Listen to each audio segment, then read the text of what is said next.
Stillman and Company, 1025-1063 The Game. Happy Wednesday, Nashville. Broadcasting from the Busy Bee Plumbing, Heating, and Air Conditioning Game Nashville studios, home of the $99 yearly Beehive membership, where the buzz is always about great service. Jake Lyman and Teron Davenport sitting in for Jared Stillman once again today. Had a fun show yesterday. We'll be with you till 6 again this afternoon. Ian Safar is here as well. TD coming in hot from Titans practice. Made it here just in time. Yeah, coming in high. I tell you what, Nashville is a city that I love, but daggone, man, the rubbernecking that goes on here is just unbelievable. There's a reason it was named the worst commute in America a few months ago. It's bad. Usually not that bad at this time of the day, but well, what it was over by the airport, there's a stalled vehicle on the shoulder. I will say once again, on the shoulder. Everybody has to drive by. They want to see what's going. The vehicle's stalled. Like, just go by it. Let it go. I saw a car that was stalled just sitting in the left lane on 65 a few weeks ago. Like, just stopped in the middle of the road. Yeah, see, that's different. And it's like, I get it. Yes, the shoulder, like, just drive on by. Just go by. It's just there. But some of the things that you see on Nashville roads, I don't think you see anywhere else. Yeah. I saw one time an ambulance made a U-turn. And I remember I had somebody with me from back home, and they were like, oh.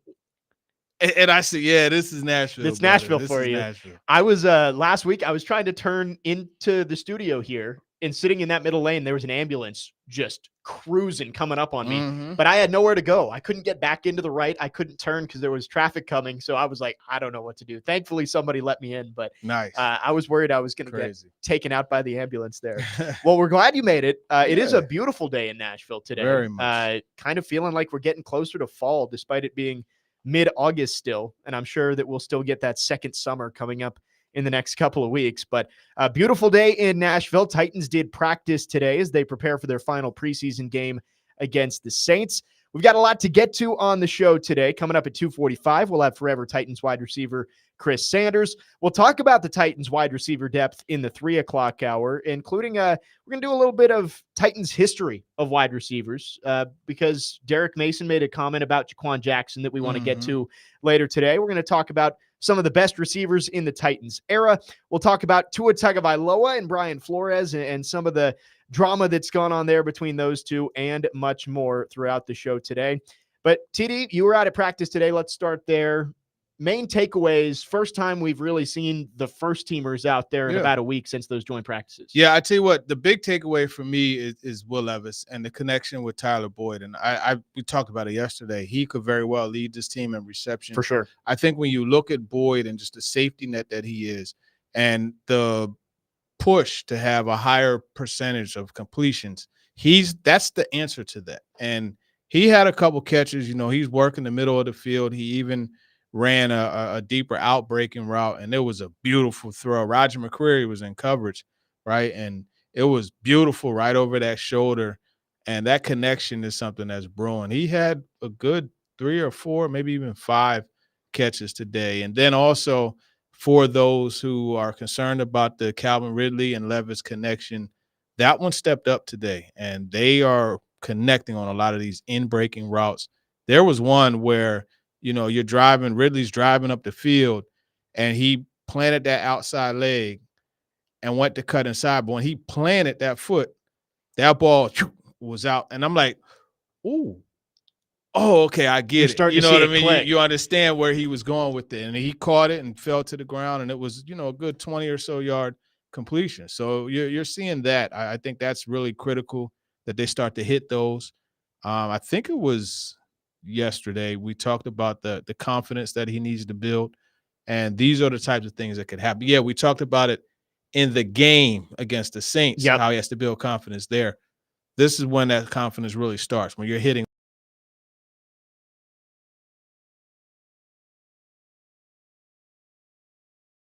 those. Couple of series on Sunday. We both said yesterday we think that Nick Foles and Brian Callahan need to dial up a deep shot to Calvin Ridley on Sunday just to get them in that rhythm in a game setting and see if they can get clicking before the regular season starts. Some other things I noticed in your notes, TD, that you put out on Twitter.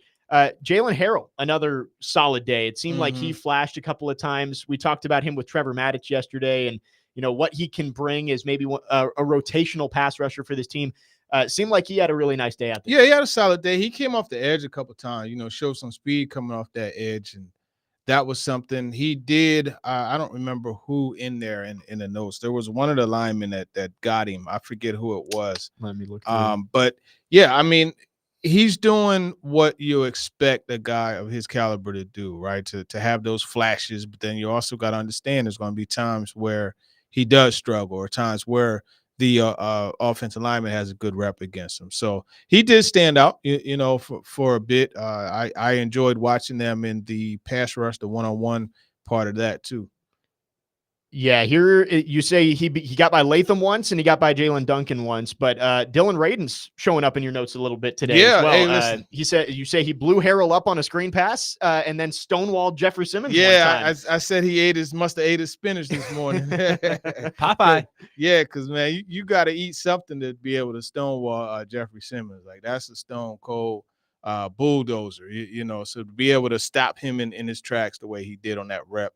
It definitely warranted a joke like that.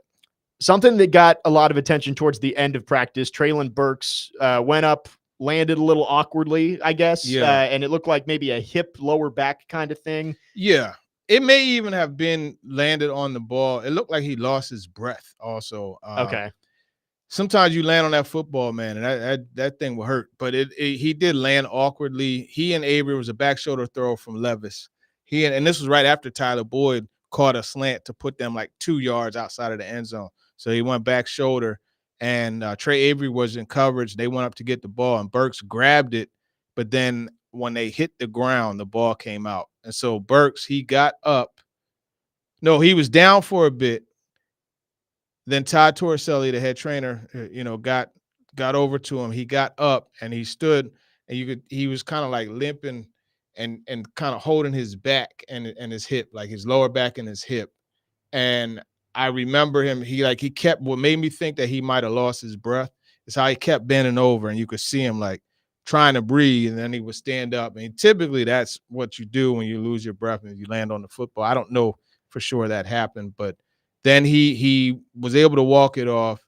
He started to go back to the area where you go in, but it was the next group of offensive units.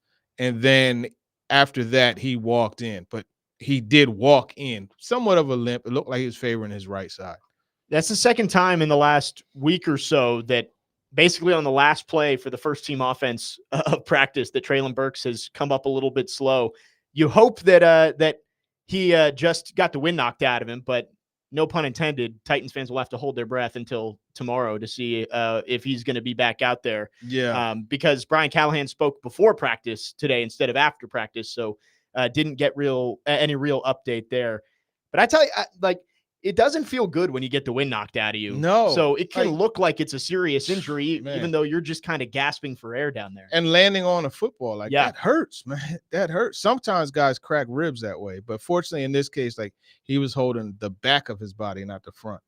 So we'll have to see with Treylon Burks. But again, good news. Tyler Boyd was back out there at practice. Caleb Farley was back out there at practice. I had a segment devoted to Caleb Farley, and Ian was kind of laughing because being a Virginia Tech guy, Caleb Farley's my guy. He's the only Hokie the Titans have had since Vinny Fuller, since I've been a Titans fan. Mm-hmm. So I always root for the guy, but it does kind of feel like maybe he's coming back a little bit too late to make a push for this roster, unless he has a huge week this week. Yeah, that's such an interesting situation with him. I fought back and forth whether or not to put him on my roster. I ended up putting him on there, but yeah, it's a tough situation with him. And the thing that's frustrating about this one is he was having that happened in the midst of him stringing together some pretty good practices. He got with D-Hop, stopped him, very technically sound defense on D-Hop to begin one of the one-on-one periods. And then, he had good defense on a couple other. It's showing you could tell he could play football. Yeah. But it's just that poor dude, circumstance just has a way of finding him. And it's really unfortunate, man. It is. Caleb Farley. I mean, it's rare to find a cornerback with his size and speed combination. And You saw during his time in college that he had the ball skills. His 2019 season, I watched probably every snap that he played, and he was locked down on one side of the field. But, injuries and, again, circumstances, it just hasn't worked out for him. So we'll have to see. Maybe he does get a good amount of run on Sunday against the Saints, and he'll get a chance to prove himself. Cut down day is now within a week. So we'll get to learn a lot more about Caleb Farley and a lot of other players' fate over the next 6 days or so. 615-737-1025 is our phone number. If you want to join the conversation, you can text or call. Our phone lines driven by WilsonCountyHyundai.com. We will continue talking Titans practice today. On the other side, talk about Calvin Ridley. TD and some other reporters had a conversation with Calvin Ridley after practice today, talking about kind of the motivation for Calvin. It was an interesting conversation. We'll get to that next and talk about Calvin Ridley as he gears up for his first game as a Titan in a couple of weeks. That's up next. Jake Lyman, Teron Davenport in for Jared Stillman today. Stillman Company, 1025, 1063, The Game.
Jake Lyman, Teron Davenport in for Jared Stillman today. Stillman and Company, 1025, 1063, The Game. Talking Titans all afternoon long.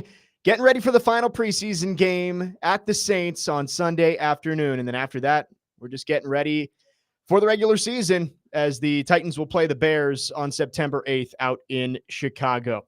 We teased coming into the break about Calvin Ridley, and he had some comments after practice today. It was a big story last week coming out of joint practices that Ridley wasn't on the same page with Will Levis on some of those deep balls, and maybe he wasn't running super hard. Today, he was asked by TD and some other reporters kind of about his motivation, and the audio quality is a little bit tough here at times, but he was asked about his motivation and his contract and how he wants to prove himself. Here's what he had to say after practice today. You were the top wide receiver free agent, pretty much the gem of this class for this organization. Yes, sir. Do you feel any pressure? Nah, man. Pressure for what? Just to fulfill the contract? Are you a proven guy? I I ain't feeling it. Good. I've been good. I've been playing football. What would you say is the key, like, to maintaining that mindset? That Because I played football a long time. It gave me a guaranteed time. My money's guaranteed. so it's more like perspective. Like, No, it's more. I love football. I've been playing football since I was a kid. I mean, forget the money. I'm here because of I chose this team and I want to continue to play football. Are you a prove you wrong guy? When I mean, a lot of people have something to say about Calvin Ridley and who you are right now, and your contract. And does that take it personally when you head into a season to try and prove people wrong? I really don't care. I'm here to help my team. you've seen it before. You mentioned that Ryan, obviously Trevor Lawrence last year. Now you're seeing Levis. Are there any like early indications where you're like, man, I think he could be that guy? Not them, but just like that guy for you. I mean, we just getting better one day at a time, man. When the season comes, we'll see. Where does your extra motivation come from? Is it about trying to I got be better than you were kids. last I year? got Is it about- kids. You got mouths I got kids. I got teammates, man. We work together. Are you like chasing the ghost of having your best season? Like what are you aiming for when you go out there? Just to be good. Play good, man. Who don't want to play good? So again, apologies for some of the audio quality. It must have been windy out there at St. Thomas Sports Park.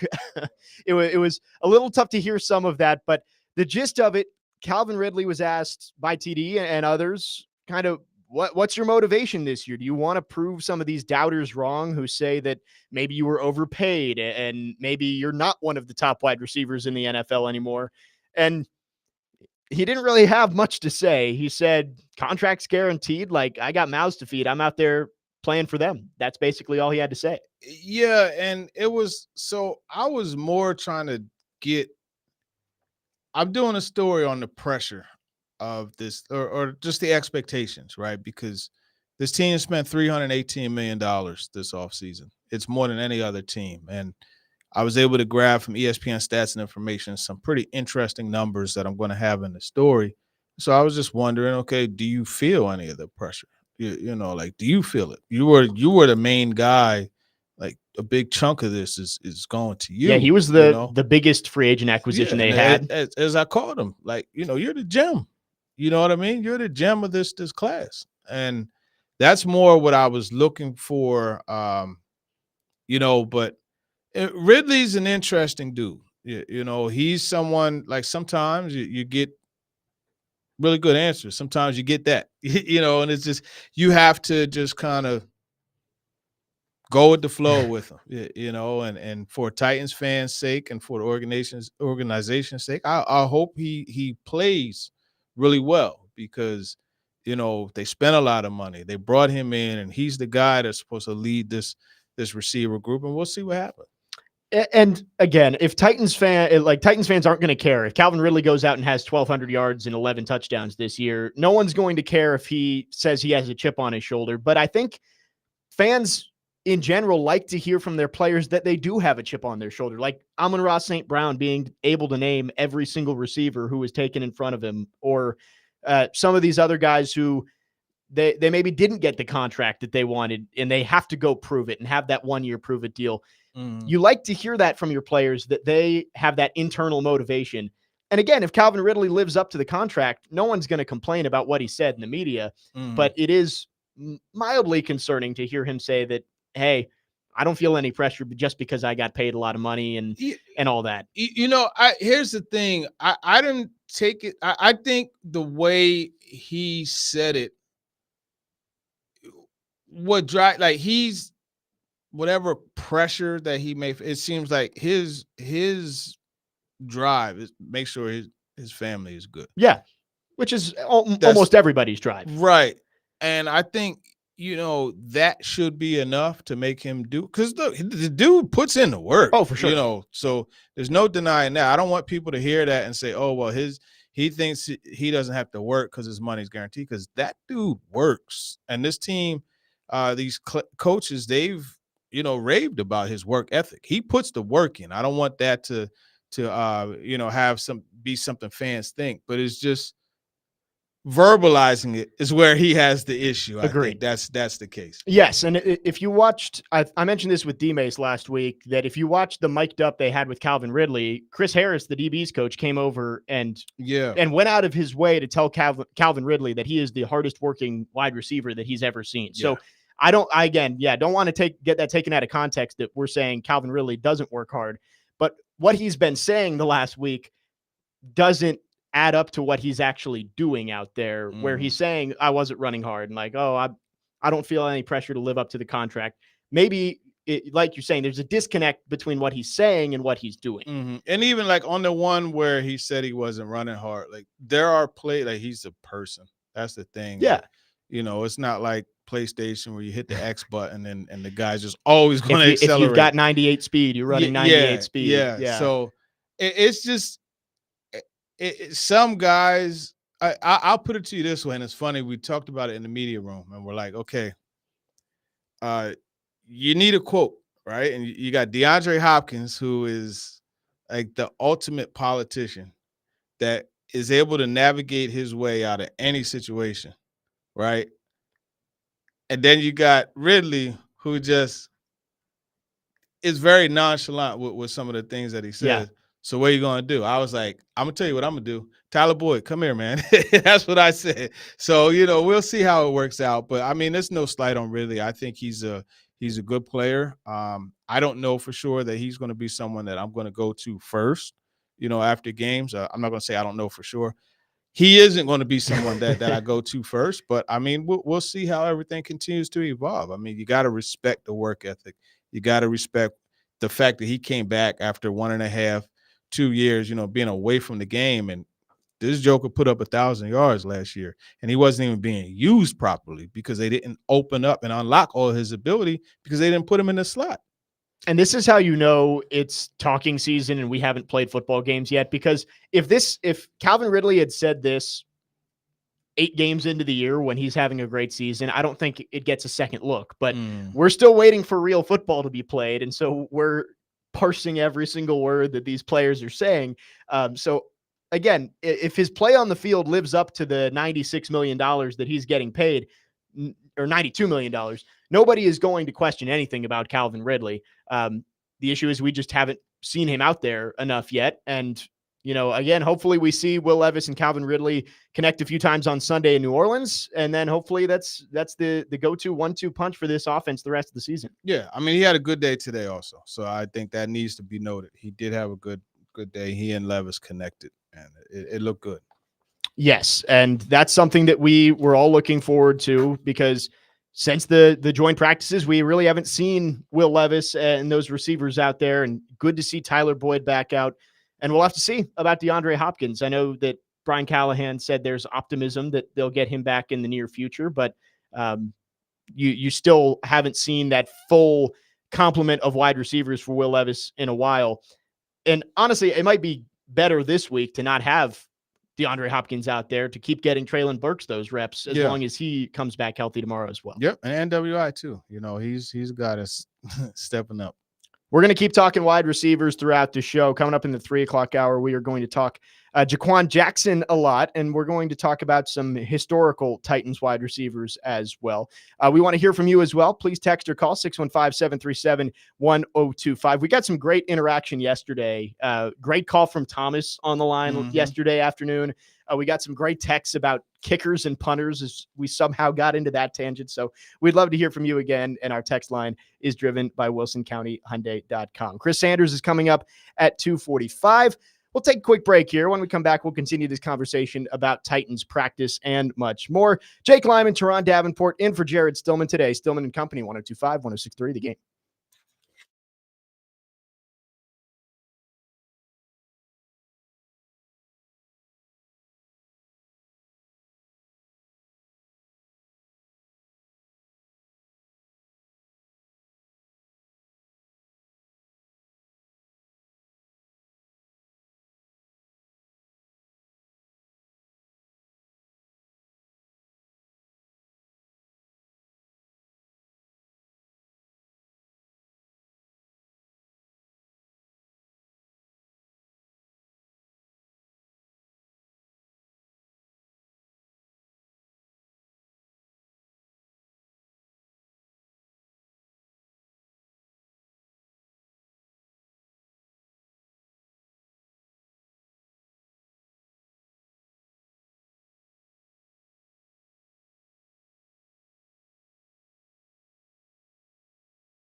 Stillman and Company, 102.5, 106.3 The Game. Jake Lyman, Teron Davenport in for Jared today.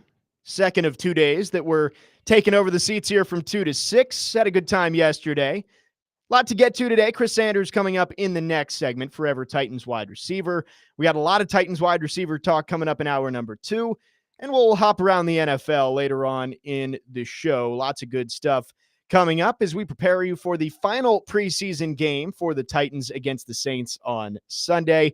Titans were back on the practice field today, and we've got TD who was out there at practice. We've been kind of going through some of his notes from today's practice, and one thing we haven't talked about, but it stood out to me in one of your tweets, TD, T'Vondre Sweat with a swim move to get by Lloyd Cushenberry, kind of adding to his repertoire of his pass rush moves instead of purely relying on his brute strength on the bull rush. Yeah, and I think that's critical to find counters and things to also complement what he does best as a bull rush. And I remember talking to him at the Senior Bowl. He said he doesn't like to use that as much because it gets boring. So for him to, and another thing he said down there that I haven't really mentioned often is he told me he watched Jeffrey Simmons a lot to learn how to use his hands and things like that. Now, Simmons doesn't quite have a spin move or swim move that he uses, but still to see him do that and be able to work that into, like, that's going to help him get into the backfield quick because linemen are going to be like that bull rush. Like, they're going to get caught off guard when instead of bulling, he hits him with that club with the right hand and swims with the left or vice versa. It's going to be a big weapon for him. He called him Sweet Feet yesterday. It is, Yeah, it's Sweet cool. Feet. Like, I'm sure you've seen him in person so many times now that you're kind of used to it, but like every time I see a clip of him on Twitter, it's crazy to see a man that big moving that fast. Yeah, and you know, another guy who had that type of movement skills was I almost said T Sweat, Tier Tart. Yeah. You know, and it's funny because I remember watching Sweat last year, and I was like, man, he reminds me of a Tier Tart, but just like, you know, a better player. They're very similar. Yeah. Very similar. And with T'Vondre, you're hoping there isn't some of the locker room issues with the coaching staff that we saw with Tier last year with Mike Vrabel. And I know that was Right. It went back and forth there. But that's the thing right there, what you said. But T'Vondre Sweat, I know there was the red flags, and it was talked about ad nauseum leading up to mini camp. And then once T'Vondre Sweat missed a lot of time during the offseason program, it was talked about these red flags that was expected to make him drop in the draft further than he actually went. And it did. And it did. He was probably a first-round talent. First-round talent. Right. But the Titans, they went down to Texas, as has been said many times, and they checked on all this stuff. And you love to see that T'Vondre Sweat has had absolutely no issues off the field that we've seen so far, because a lot of the comparisons were to Isaiah Wilson, because Titans fans are scarred forever by this. But at this point in Isaiah Wilson's career, a lot of that stuff had already started happening. So we've already seen T'Vondre Sweat. He had those 6 weeks away from the team, and there were no issues. So yeah. I think everybody can start to at least let their guard down and exhale a little bit on T'Vondre Sweat. It seems like he's come in and done all the right things. And the thing is, and this is my mile in the sky view, I don't know what happened at Texas, but I just, from seeing him here, it almost seems like he's a very, like, not a clown. I don't want to use that word, but he's a very, like, he's a playful, just, you know, easygoing dude. Yeah. He's a personality in the locker room. A personality. Sure. I haven't seen it in the locker room. Yeah. We're not in there yet, but just in seeing like the interaction, you know, that we see, I think he's fun loving. He wants to have a good time. And sometimes to people who take stuff in some cases too seriously, that's a huge detriment, to where it's like, he can't even take practice seriously. Yeah. What is he laughing for? Why is he messing around out there? Some guys, that's how they are. And that's what allows them to thrive in whatever situation. So I wonder if a lot of that was that down there, or if it really was. But the fact of the matter is, there haven't been any issues. Yeah. And you mentioned the personality. Yeah, there are some guys who they are their best when they're locked in, focused, monotone. Like they're not there to have fun. They're there to do a job. But there are a lot of star players in this league who have a ton of fun out there. Like at his same position, Christian Wilkins is a guy who goes out there and he's laughing and stuff out on the field. Like, yeah, he's a little they, much. But yeah, like you can have that personality and still be a very, very good football player. Yeah, no, without a doubt, you can have that and be a good. I mean, there's so many guys that just go out there and have fun, and some, they take it extra serious, and whatever works for you. That's the way I look. Exactly. That's just like to say, you should never play football angry. Well, don't tell that to Steve Smith Sr. because like the angry receiver is fun to watch when he's angry. Yeah. It's just the way it is. To each their own. Whatever gets you the results is what you should do. I know Jared's mentioned this a few times on the program, talking about Tavondre Sweat and the question of, is Tavondre Sweat really good, or is Lloyd Cushenberry not as good as we hoped he would be? Seeing Tavondre Sweat getting by Lloyd Cushenberry, I don't think there's anything that we have to worry about with Cushenberry heading into the season, but Tavondre Sweat has seemed to have his way a lot of the time in those one-on-one matchups. Well, it hasn't been documented as much or paid attention to as much because Cushenberry has got his back. Also, it's been a pretty good, fair back and forth. But I mean, you're going against 360 pounds multiple times, like you're going to succumb to it, And it's one-on-ones too. Like we've mentioned multiple times that Tavondre Sweat, just his presence commands two bodies being sent to him almost all of the time. So in a one-on-one battle, the advantage automatically kind of goes to Tavondre Sweat and the defense, no matter who's over there. Yeah. It's always going to be, because you're not getting the help. You're not getting, a guard interior guy. Like there's more space to move around, and they try to simulate it by having a tackle there or, a center next to the guard, whatever, a guard next to the center, etc. But it's just different, and it's just like one-on-ones, for the receivers, it's advantage receivers. Yes. Because I mean, one-on-one is not how the game of football is played for the most part. There's usually somebody there to help. Like, yes, there are one-on-one situations in football, but there's always an inherent advantage for the wide receiver, for the defensive end when you're running those one-on-one matchups. Parsing through these camp notes a little bit more, I believe you mentioned Keandre Coburn in here somewhere as well. Yeah, he had a bull rush. Yes. And I wanted to talk about him. Feels like kind of an underrated guy who's being maybe kind of buried behind the top line on that defensive line, but he's looked good in training camp. He's looked good in the preseason. He had I believe he had a sack on Saturday against Seattle as well. A guy who could seriously challenge for some snaps with Sebastian Joseph Day and along that defensive front. Yeah, no, I think he makes the roster. I think he's on there. He is, in my opinion, number 4 behind those 3. And I'll tell you another thing.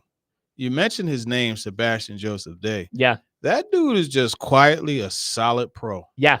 I really respect the way he just has kept his head down and just worked. He might not getting much credit, but just work. He might be the most forgotten free agent signing of the year for the Titans. Like I feel like sometimes I hear his name, like somebody on our station will be talking and they'll mention him and I'll be like, oh right, yeah, he's one of our starting defensive linemen. Like it is easy to forget, but sometimes that's what you want to see from those guys is just go about their business and you hope they go out and make plays on Sunday. Yeah, exactly. And I think that's what he's going to do. So look at that defensive line group. A little bit of a hit today. TK McClendon has a turf toe injury. That was one of the injury notes that we heard from Brian Callahan. Also, no Josh Wiley, Kieris Jackson, and then the usuals with Chidobe Awuzie and L'Jarius Sneed. But any concern there with McClendon? Because I know you had him slotted in as that last defensive lineman on the roster. Turf toe is one of those injuries where it's just like you don't really know how long it's going to be. Yeah, it lingers. Ligament damage is always like tough because everybody's body heals differently. Yeah. And then you hear turf toe and you're like, what? Turf? Like how? Man, listen, you would be surprised how much you rely on that darn big toe on your foot. Yeah. You know what I mean? And if you just sit down and then stand up, right? Or even just stand up and take a step forward. That toe plays such a huge role. So when that ligament is strained, every movement you make it's painful, So I don't know how long that's going to be. That could be something that could hurt. I mean, look, turf toe kept the great Eddie George out for a bit. You Yeah. know what I mean? Like, and ultimately, if I'm not mistaken, was a big part of his downfall, you know, into not being Eddie George anymore. So That is true. The turf toe is one of those injuries when you see it pop up on the injury report or a coach mentions it, you're like, turf toe? Like, that's maybe he's going to miss a day or two of practice, but like, you don't realize a toe is just as important as any other bone you have in your legs. and especially that big toe. Yeah. Pretty much everything you do drives off of that joker, man. Yeah. So TK McClendon going to miss a little bit of time here. Maybe opens the door for a couple of guys behind him to sneak onto that initial 53. Yeah, I mean, If he has to go on the IR, I guess would be the question. you know, and the IR is tricky right now because if I'm not mistaken, you put a guy on IR now and he has to stay. You're right. Yeah. You know, so So he would have to make the initial 53 and then they'd have to put him on IR, which basically Right. means you're going to have to cut an extra guy. Yeah. Yeah, I'm trying to think of a defender like a D lineman. So Sweat, Simmons, Joseph Day, McClendon, Colburn. So then I guess then the question is where do you go like, next? Yeah, exactly. That's the short of it. Who do you go to next? It might be a scenario like we talked about yesterday where, hey, you put McClendon on the initial 53, maybe you have to put him on IR, but somebody else cuts a defensive lineman that you like somewhere else. It's that ever-changing back end of the roster that's always going to be shuffling in and out with different guys. Yeah, and you know, Marlon Davidson going down like that hurt them immensely. Isaiah Aiton, you know, maybe him. I forgot about him. Yeah, we talked about him yesterday too. Yeah. So that'll be something interesting to look forward to, or not look forward to, but to look for next week when cut downs happen from 90 to 53. You know, it's not like years past where you slowly cut the roster down. It's all happening next week. So we'll have to see whether TK McClendon is going to be okay for the start of the regular season towards the back end of that roster, or maybe if we see some shuffling there on the Titans defensive front. 615-737-1025 is our phone number. Going through TD's observations at practice, a lot of good stuff from Tehran out there today. But when we come back, we'll talk with Forever Titans wide receiver Chris Sanders. Talk to him about this Titans wide receiver room as they prepare for their season opener coming up in just a couple of weeks. Chris Sanders coming up next. Jake Lyman, Tehran Davenport in for Jared today. Stillman and Company, 102.5, 106.3 The Game.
Stillman and Company, 102.5, 106.3 The Game. Jake Lyman, Teron Davenport in once again for Jared on this Wednesday afternoon. Glad to have you with us. And it's time for our weekly visit with Chris Sanders, Forever Titans wide receiver. Chris Sanders on the program is brought to you by Busy Bee Plumbing, Heating, and Air Conditioning.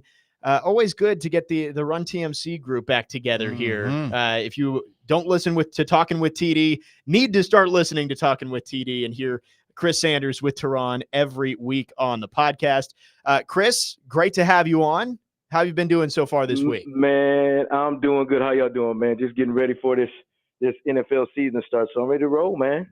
Doing well. Yeah, us too. It's coming up quick. Again, we have college football, high school football this weekend, and then we're just 2 weeks away.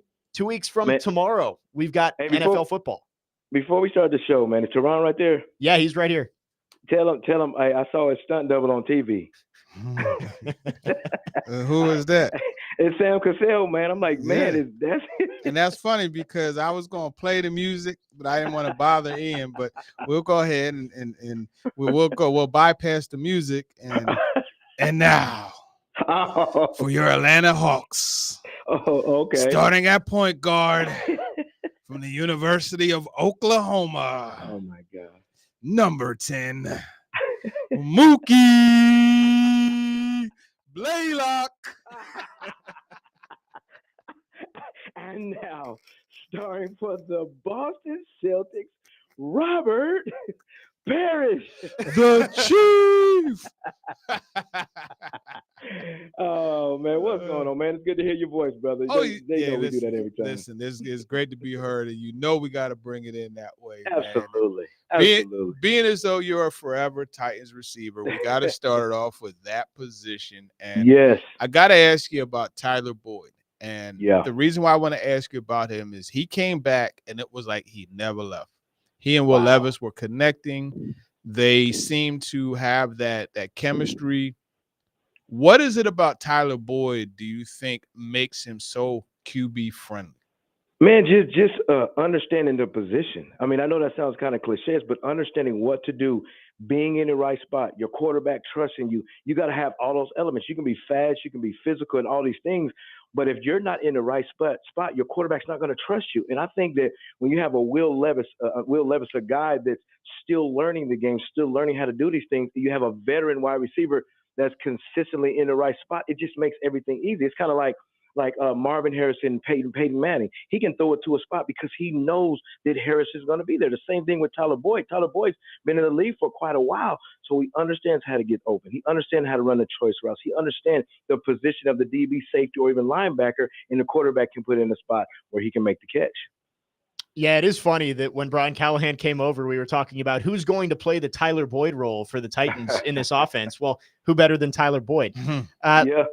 If we go behind Tyler Boyd, a guy who's kind of been making a run to be the backup in the slot and the punt returner, Jaquan Jackson, right. He's really impressed the last couple of weeks. What have you seen from the young guy out of Tulane as he tries to make this roster and make an impact on this team? Hey, he's making plays. And when I talk about he's making plays, he's making explosive plays. But then also, just watching some of the videos and watching them in practice, he's making the tough catches. I mean, everybody talks about his size. Okay, that's great. But the thing about it is he makes the plays and he makes the tough catch. And that's what I love about this kid. And the one thing I love about him is even though he's a young kid, he's still understanding how to run routes. He understands how to lie with his eyes. He understands how to burst off a cut. And he understands how to position his body to catch the back shoulder throw. So I really love this guy. I think he's going to help this offense, not just at wide receiver, but also punt return and also at kickoff return. But can I say something on this? And I'm being really respectful when I say this. The one guy that we overlook every single year, and I believe it is not fair, it's NWI. Mm-hmm. I mean, it's not fair. And everybody's talking about Boyd, everybody's talking about Jackson, everybody's talking about all these other receivers. But every year, NWI is consistent. He had to fight off Julio Jones. He had to fight off, Brown. He had to fight off all these guys, and every year he's consistently there. Now, this is why I love this guy, because when I say he's a professional, he's a professional. Let me tell you why. Now, last week they sat a lot of the starters. Look at NWI. Mm-hmm. He's in the game, late in the game, catches the touchdown passes, catches the touchdown pass, and then slams the ball and walks to the sideline. He never complains that he doesn't have to sit out. He never gets mad at the coach. he just does his job. So I know we're talking about all these other receivers, but don't forget about NWI. Yep. I mean, he is that Honda Accord that you always see circling the block. Like, it's like, here go that car again. You know, that car never breaks down. It's it not the never breaks prettiest car, down. but it's always getting them where they got to go, and that's NWI. man. 200,000 miles on that Honda Accord. 200,000 miles, man. It's still running strong. It's crazy. Yeah. But I want to shift over to the defense and just talk a little bit about the DBs, right? And practice, because you have the old adage, practice makes perfect. And I understand that, and I subscribe to that. But when you have L'Jarius Sneed, you had Chidobe Awuzie. Mm-hmm. Denard Wilson said he has no doubt those guys will be ready. How tough do you think that is for guys to get ready, having not practiced in so long, consistently in Sneed's part? You know, that's a great question, TD. You said it's the speed of the game. I mean, you can mentally, you know where to be. Like if it's cover 2, you gotta play your flat. If it's cover 3, you gotta play your thirds. If you have cover 4, you gotta play your quarters. You know all those things. You know the mental aspects. You know the reading of the quarterback and the concept routes. You know all those things, but you still have to get reps. You still have to understand the speed of the game, because when you sit out a period of the time and you're sitting there, mentally you might be ready, but it's important that you get in physical shape, because you got to understand that every play lasts between, I think, 4 and 7 seconds. I might be wrong, but I'm kind of close. I went to Ohio State, but he's got to. These guys understand that they got to be ready in those 4 and 5 and 6 seconds to make sure that they're in the right place. Because right now you're not getting a lot of reps on 7-on-7. You're sitting on the sidelines, but you got to make sure that when you get in the game, that speed-wise, not mental-wise, speed-wise, that you can be up to the task. Talking with Forever Titans wide receiver Chris Sanders here on Stillman Company. Chris, another aspect of that is that this secondary just hasn't played with each other very much. You've got a lot of guys who have come in at different points in the year. I mean, you're bringing back Amani Hooker and Roger McCreary, but then Chidobe Awuzie and L'Jarius Sneed in the offseason, and now you've added Jamal Adams, Quandre Diggs. Could that be an issue if they're all just kind of thrown together in week 1 and said, hey, go play together and see what happens? I don't think it'll be a big issue, and I'm gonna tell you why. Is because on the corners you had some veteran players. You said Sneed and Awuzie. Those guys, they know what they do. They've been in position, so they can teach those other guys. Okay, this is what I'm expecting out of you, expecting out of this. But here's what I love about Denard Wilson. He said this. He said, I want violent communication. I want aggressive communication. So even though those guys aren't out there, those guys mentally are thinking, I got to communicate with the safety. I got to communicate with the corner. If we're going cover 2, halves, whatever it is, they just got to communicate those things. So I understand that they've been out a lot, but when you have that communication, you can still make it work, because even though you may insert a different guys, cover 2 is cover 2, cover 3 is cover 3, and cover 4 is cover 4. One high is one high. So at the end of the day, it's just making sure that each guy is in position to make plays. I'm going to throw a curveball, and if you choose no comment, I totally get it. I totally get it. Sure. I'm not sure. Obviously, the documentary came out yesterday. I don't know if you got to watch it or not. But I did. I watched. Me and my wife watched it yesterday. Okay, your feedback. It's tough.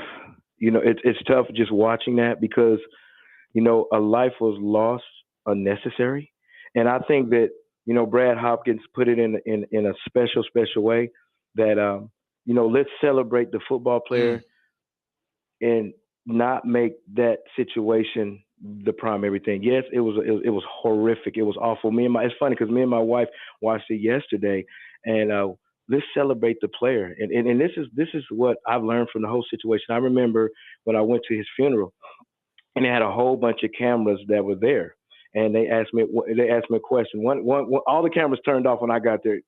And then one camera was on. It was Rudy Kalis, and he asked me this question. He said, if Steve McNair is alive, what would you say to him? And I paused for a second. I said, I wish I would have told him I loved him. And I never had a chance to tell him I love him. I always talked about football, but I never told him I love him. And the things that he was going through in his life, we never had a chance to talk about those things, because everybody sees the fault, but they don't see the struggle. I'm not saying what he did was right, because it wasn't right. But at the end of the day, if I could rewind my life, I would sit by his locker more and talk to him about life as opposed to more than just football. Really good stuff there from Chris Sanders, Forever Titans wide receiver. Chris, thanks for taking the time. Always great to talk to you. Good luck this weekend. Who do you guys have on Friday? Man, we got Pearl Cone. Oh, wow. Yeah, big game. Hey. Big game. Yeah. Woo! They got some dogs, man. Great coach, Coach Bernetti. Fast, physical. They're going to get in your face, but hey, hey, just like what we say each and every week, you got to deal with me today, and that's what we go say. We say every week. There you go. There we go. Good luck this weekend. We will have to keep up with that one for sure. Man, appreciate y'all so much, man. Love you guys. All Bye-bye. right, love you too, man. Chris Sanders, forever Titans wide receiver, joining us on the program. Always great stuff from Chris. We're going to keep talking wide receivers on the other side. We're going to talk some Jaquan Jackson. Yeah. And we have a question that TD and I are going to discuss coming up in hour number 2, but we want to hear from you too. I'll tease it right now, and we'll see if we can get some thoughts here on the text line. Top 5 wide receivers of the Titans era. I want to know, so anywhere back to, I guess, 1997, we'll say, top 5 Titans wide receivers. A lot of good options. We'll give our answers coming up around 3:30, but if you want to leave your top 5, hit us on our text line, 615-737-1025. Our phone line's driven by WilsonCountyHyundai.com. We'll talk Titans wide receivers. Coming up next, Jake Lyman, Teron Davenport in for Jared Stillman today. Stillman and Company, 102.5, 106.3 The Game. No good.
Hour number 2 on this Wednesday. Stillman and Company, 102.5, 106.3 The Game. Jake Lyman, Teron Davenport in for Jared Stillman once again today. Broadcasting from the Busy Bee Plumbing, Heating, and Air Conditioning Game Nashville Studios, home of the $99 yearly Beehive membership, where the buzz is always about great service. Great stuff from Forever Titans wide receiver Chris Sanders in the last segment. And I'm sure we're going to mention Chris Sanders' name coming up towards the bottom of the hour. Mentioned it heading into the break. We're going to go through the top 5 wide receivers of the Titans era coming up around 3:30. But first, we're going to talk a little bit about some of the current Titans wide receivers. And I wanted to start with Jaquan Jackson, TD. It felt like heading into camp, there was a lock of 5 guys at wide receiver who were going to make the team. And pretty obvious, DeAndre Hopkins, Calvin Ridley, Treylon Burks, Tyler Boyd, Nick Westbrook-Ikhine. Those guys felt like they were locks almost 100%. Now it feels like Jaquan Jackson has kind of locked himself into that number 6 spot. What he's able to do in the return game and what he's been able to show working with the twos at wide receiver, it feels like he has earned his spot on the 53. It really does. And I was talking to Ramon Foster earlier before practice today, and I was telling him, he's one of those guys where it's like something clicked. Now, this is what I was expecting to happen for Cedric Gray. Yeah. But it happened for Jaquan in the first preseason game, right? He got that 26-yard return, and I don't know. It just was like everything was like, all right, here we go. It slowed down for him a little bit. Yeah. And then you saw him put his get somewhere shoes on in that Wednesday practice. Yep. The 2 slants running away from him. It's like stuff just settled into place. And that's something that Chris and I talked about that a lot on talking with TD Sanders and I. It's just something when you have like a lot of these speed guys, these guys that rely upon quickness and everything. When they first get into the league, because they're thinking so much, they're slowed down. But now it's just he just knows just go, And I likened it to the first time I drove here to this studio, right? From the facility. It took me 25 minutes. Yep. Now it's 20 minutes about, because I know where I'm going. I know the shortcuts. I know. And that's what you're seeing with Jaquan Jackson. And just that comfort level that he's achieved. And so much of this game is mental. And you could tell that everything just sunk into place. Even something as simple as confidence in his catching ability. I talked to him about it on Wednesday. It's on Talking with TD from last week. The way he's able to run through the catch, right? He's confident enough in his hands to where he doesn't have to slow down and catch like that. He just runs through it and accelerates through it, and that naturally makes him pull away from the defender. And you're seeing that. That's what you saw in that 60-plus yard scamper that he ran on the slant for Mason Rudolph. And it's crazy to see how fast he has just established himself. Even 2 weeks ago, we were kind of in this, it was a muddled mess of, is it going to be Jackson or Mason Kinsey or Kyle Phillips? And now it just feels like it's not even a question with the way he's been able to perform the last couple of weeks. He's in there. And he's a returner also. Yeah. And he gives them a juice from that perspective. You run him on the jet sweeps and let him, there's a lot you could do. In fact, because I know we're going to get into, and this guy's name is going to come up, but Monday, 1:37 p.m., I'm on the air with Willie and D-Mace. And D-Mace said something that made me stop. Like, he said Jaquan Jackson reminds him of himself. I think we have that. If we want to play that now, I was going to do it while we did our top 5, but it honestly might make more sense to hear that now. I went back and found this. Ian, do we have that? The D-Mace? Man. I know. I think I was listening live when I heard that Derek talking about Jaquan Jackson and kind of what has made him so impressive so far and what he's been able to do. Here's what Derek Mason had to say when talking with TD on Monday. Yeah, I do too, TD. I look at that young man and I told Willie this. I said, he reminds me a lot of myself with the quickness, the speed to get downfield if he needs to. but the quickness, the lateral speed, the short space quickness that he has to get away from defenders. I think that's something that the Titans offense has missed at that position. Now, they've had some fast guys, but they haven't had that combination of a guy that can put in the slot, that can work, and that can get open in short spaces very quickly for the quarterback. So really high praise there from Yeah. Derek Mason, who one of the best receivers, best returners in Titans history. Liking what he sees from the young guy so far. My was basically me saying, and what do you mean by that? And he went on to explain. I talked to Jaquan after practice today and told him that he wasn't fully able to grasp the significance. And he's a younger fella. No offense to D Mace, but D Mace is a couple of generations of player. Well, a generation of player, beyond him. Knew of the name, but didn't know as much. Like, this is the best guy to put on a Titans uniform as a pass catcher, and for D Mace to say that. And I tell you, D Mace is a guy, like, I remember when I was in college, and I tell him and Chris the same thing, because both of those guys, I used to have a wall of receivers, 8x10 pictures of receivers from Street and Smiths, Athlons, and all that. They both were up there on that wall, so these guys are no slouch, right? D Not at all. Mason is no slouch. If he says Jaquan Jackson reminds him of himself, that's very, very high words. And I know you tweeted this out, and I believe Brian Callahan was the one who said it, that Jaquan Jackson, like a mature guy out there. Yeah. Like, he might be young, but he's an old man at heart. Old man in a young man's body, man. Very mature guy out there, and it's really cool to see that, especially, there was talk when he was drafted. It's like, oh, that's Tajay Spears' roommate, and it's like, are we just taking guys' friends out there in the draft? And it's like, this guy's got some juice out there, and it's been really fun to see his development so far during training camp.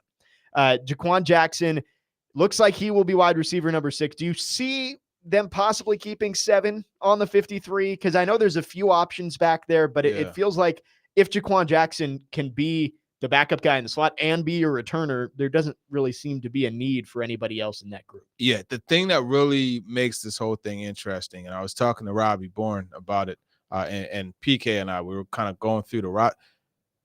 If you don't keep a 7th receiver or Eric Guerra, who's your backup punt returner? It's a good point. And I was like, well, I mean, you got Old Faithful back there. He's always going to catch the ball. He's not going to return it, but he'll catch it for you, and that's Amani Hooker. You do have that as an option. But that's the big question. If they don't keep that 6th receiver, what do you do at DB? Like, does that mean Eric Guerra is on the roster? Yeah. Or 7th receiver. I don't think they keep one, though. I don't either. I think you get Mason Kinsey back to the practice squad, and then you can elevate him a couple of times, and maybe he's your backup punt returner sometimes. But yeah, that is a good point. You want to know what you're going to do with that extra roster spot. If you only keep 6 receivers, does that go to DMR being the 4th tight end or keeping a 4th running back? He's on the roster. Yes, I agree. He's on there. It seems like that's kind of been the way things have started to break. Is Jackson's your 6th wide receiver? That's all they're keeping. DMR's getting on as the 4th tight end. 4 running backs, possibly. There's a possibility, because Haskins, the core 4, like this dude led the team in special teams tackles. As a rookie a couple years ago. So I think the most intriguing player to see after cut day is going to be Kyle Phillips for me, to see what happens there, because there was so much hype around him 2 years ago heading into the season. We'll talk about this a little in the next segment. But just the injuries and inconsistency, he hasn't panned out.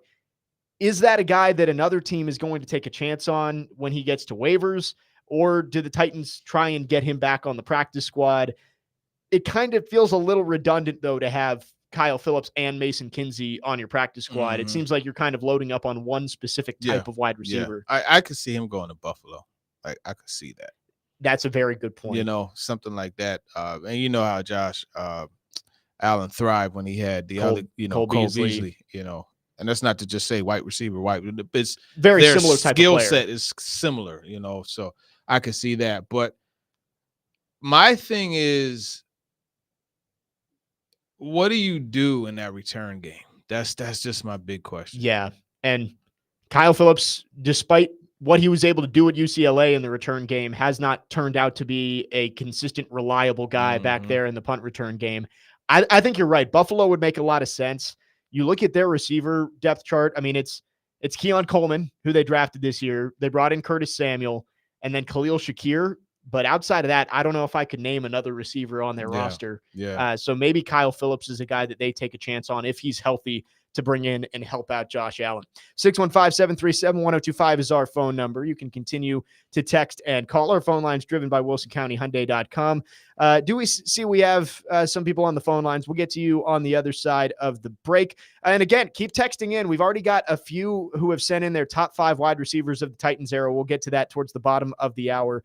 I see that TD has written down his top 5, so we'll get to that in a couple of segments here. Jake Lyman, Teron Davenport, in for Jared Stillman today. Stillman and Company, 102.5, 106.3 The Game.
Stillman and Company, 102.5, 106.3 The Game, rolling along on this Wednesday afternoon. Jake Lyman, Teron Davenport in for Jared today.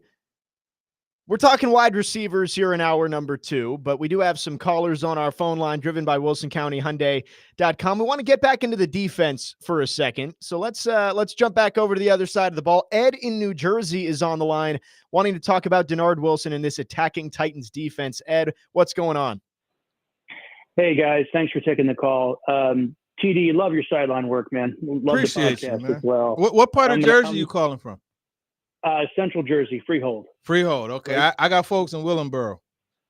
Oh, okay. So Yeah. your folks are probably Phillies fans.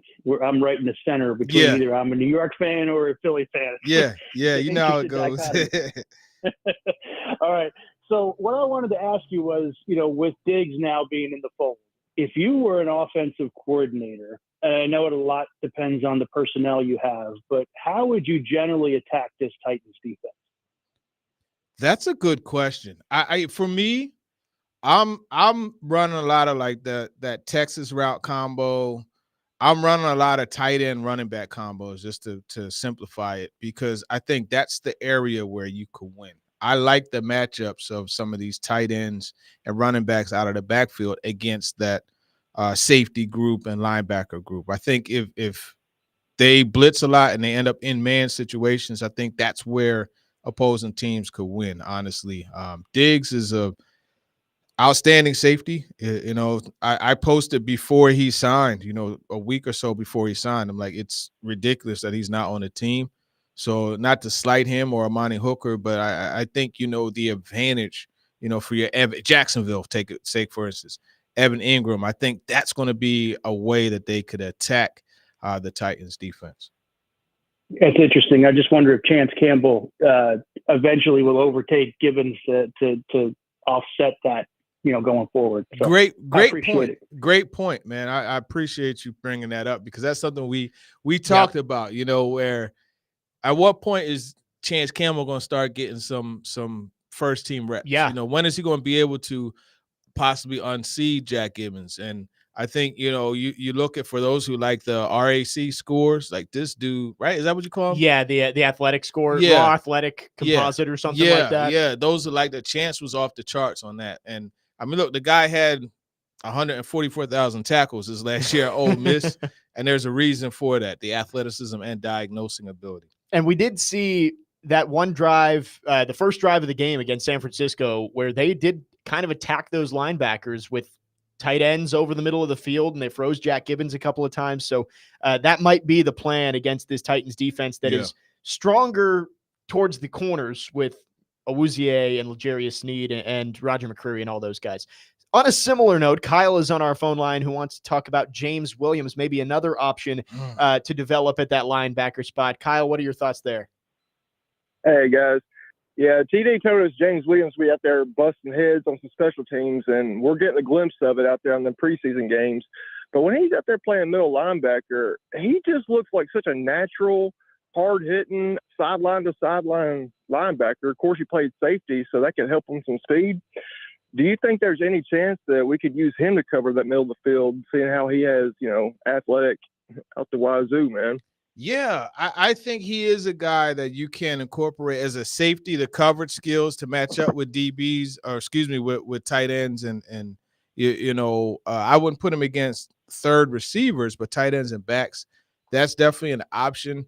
I think before you do that, you got to get him really honed in on the coverage rules and just the things that are required for linebackers out of the pass coverage in this package, and then he'll be able to play fast and cover. But that's definitely something that down the line I could see them doing. Okay, yeah. I got one more question for you. Will you be on tomorrow for the TD Power Hour? I want to hear you talk to Jared about Rand. Listen. I'm set to be on there. Yeah, I mean, we could talk about Rand. Obviously, the relationship that I have with Rand is strong. We could definitely talk about that, and yeah, I'll shoot Jared a text and ask him if we could have a segment on that. Sure. I think that's needed. I appreciate it, man. Thank you for the call, Kyle. Yeah, good stuff there on James Williams. We talked, TD, about how James Williams, with the athleticism, he may not always know exactly where it's supposed to be, but just if you make a mistake, do it fast. yeah. It's like, man, how did you arrive upon the decision to go there? I don't know. I just read it. I just ran. And that's just probably how those conversations go. But you know what, though? We got to give Frank Bush credit. Yeah. Because this transition that he made, James Williams from safety to linebacker, it started at the Senior Bowl. and they worked with him there. But then when he got here, Frank Bush has done a really good job of just being an extension of Denard Wilson and making these guys, because you talk to Kenneth Murray too, he'll tell you the same thing. Like Otis Reese as well. It's, hey, I got free reign. Like I got freedom to trigger. And if I go see it, go get it. They're allowing the guys to play to their strengths as run and hit players. And there's no coincidence that this collection of guys, you look at the ones they brought in, Cedric Gray, James Williams, Kenneth Murray, that's what they do. And even Jamal Adams can help with those guys. Like with James Williams, like played safety, but Jamal Adams not quite as good at the coverage side of being a safety these days. And he can kind of show James Williams maybe some of the things he does as a safety who now plays maybe more of a linebacker type role. Yeah. Yeah. You don't want him in coverage, but you want him going after the quarterback. Yeah. Yeah. And we talked about yesterday how we saw the play with James Williams. With Kenneth Murray, where Matthew Jackson, or was that James Williams? Yeah, where Matthew Jackson went and he took the running back, and Williams just, hey, hard and fast right at the quarterback. Hard and fast. Bad intentions. Thank you to Ed and Kyle on our phone lines, driven by WilsonCountyHyundai.com. We want to hear from you as well. You can call or text 615-737-1025. Back to wide receivers here quickly. Again, we're going to talk historically who have been the best wide receivers in Titans history coming up in a few minutes here. But I just want to talk about the progress the Titans have made in just making this wide receiver room so much deeper in a short amount of time. I was mentioning the last segment, Kyle Phillips, 5th round rookie out of UCLA. Coming in 2021, Titans fans were pretty much expecting him to be a main target in that offense heading into that year. This year now with Jaquan Jackson, he's probably having a similar type camp to what Kyle Phillips had 2 years ago, but he's not being asked to immediately step into a starting role. He's now the last wide receiver to make your team. It's cool to see that the Titans have been able to not only add high-end talent to this team, but they've expanded the depth in this group as well. Yeah, I think Tyler Boyd as a afterthought signing lets you know like where this team is going, because last year if they signed Tyler Boyd, it would have been like, yeah, that's the number 2 receiver. Oh my goodness, yeah, we got Tyler Boyd. But now it's like, okay, you got Tyler Boyd, that's cool. You already had Hopkins. Oh, and you got Ridley. Burks, a 1st-round pick, he's still around. And you got good old faithful. Yep. And our Honda Civic or Honda Accord. Honda Accord. So it is definitely a deeper group, to where like I could see other teams saying, let's see what the Titans do at receiver. We talked about Kyle Phillips, a match for Buffalo. Let's see what they do at receiver. They cut him. We might have to look at signing that guy. And I think that's something that is a testament to the way they've been able to stockpile the back end of the roster. And this is no disrespect to these guys that I'm going to name drop here. It's just that they were in this role in this offense the last couple of years. There's no Cody Hollister on this team or Cameron Batson or somebody who you see them on the 53 and you're like, well, I don't really see them making too much of an impact. I think all 6 of these wide receivers are going to play, and they're going to have their certain role in this offense, which is cool when you don't have, again, I hate because Cody Hollister, I'm sure, is a great guy, but like when Cody Hollister trotted out onto the field, I was like, all right, well, Derrick Henry's getting the ball here. Yeah. You don't have to worry about it. He's a big body, knows how to get it in the way and clear it out. Yep. He did have that 27-yard catch. He did. He did have that. I was happy for him. I think we talked about this a few months ago because I said the same thing. It's like I would always, with my friends, just like Cody Hollister runs onto the field. I'm like, all right, well, they're running it here. And then right after that, Cody Hollister had his long catch down the sideline. I'm like, all right, well, you got me that time. Play action, corner route. We're talking about these 6 wide receivers for the Titans, and I think that has to be one of the groups you feel the best about. I have to bring up another guy too. Yeah. Youngstown State's finest. He's an all-time leading receiver at Youngstown State. He wears the number 80. He goes by the name of Bryce Oliver. And Malik Willis went bombs over Baghdad to him at the end of practice today. A bomb. Mike Brown was the safety. He came over, and Oliver ran by him over the shoulder, 5 steps into the end zone, threw the ball up and celebrated a little bit. But that connection, Malik Willis and Bryce Oliver, has really shined. And Mason Rudolph hit him a couple times during the the game on Saturday against the Seahawks, but he's quietly had one of those camps where you're like, yeah, he's not going to make the roster, but he's someone that I could see when it's time to play whoever it should be.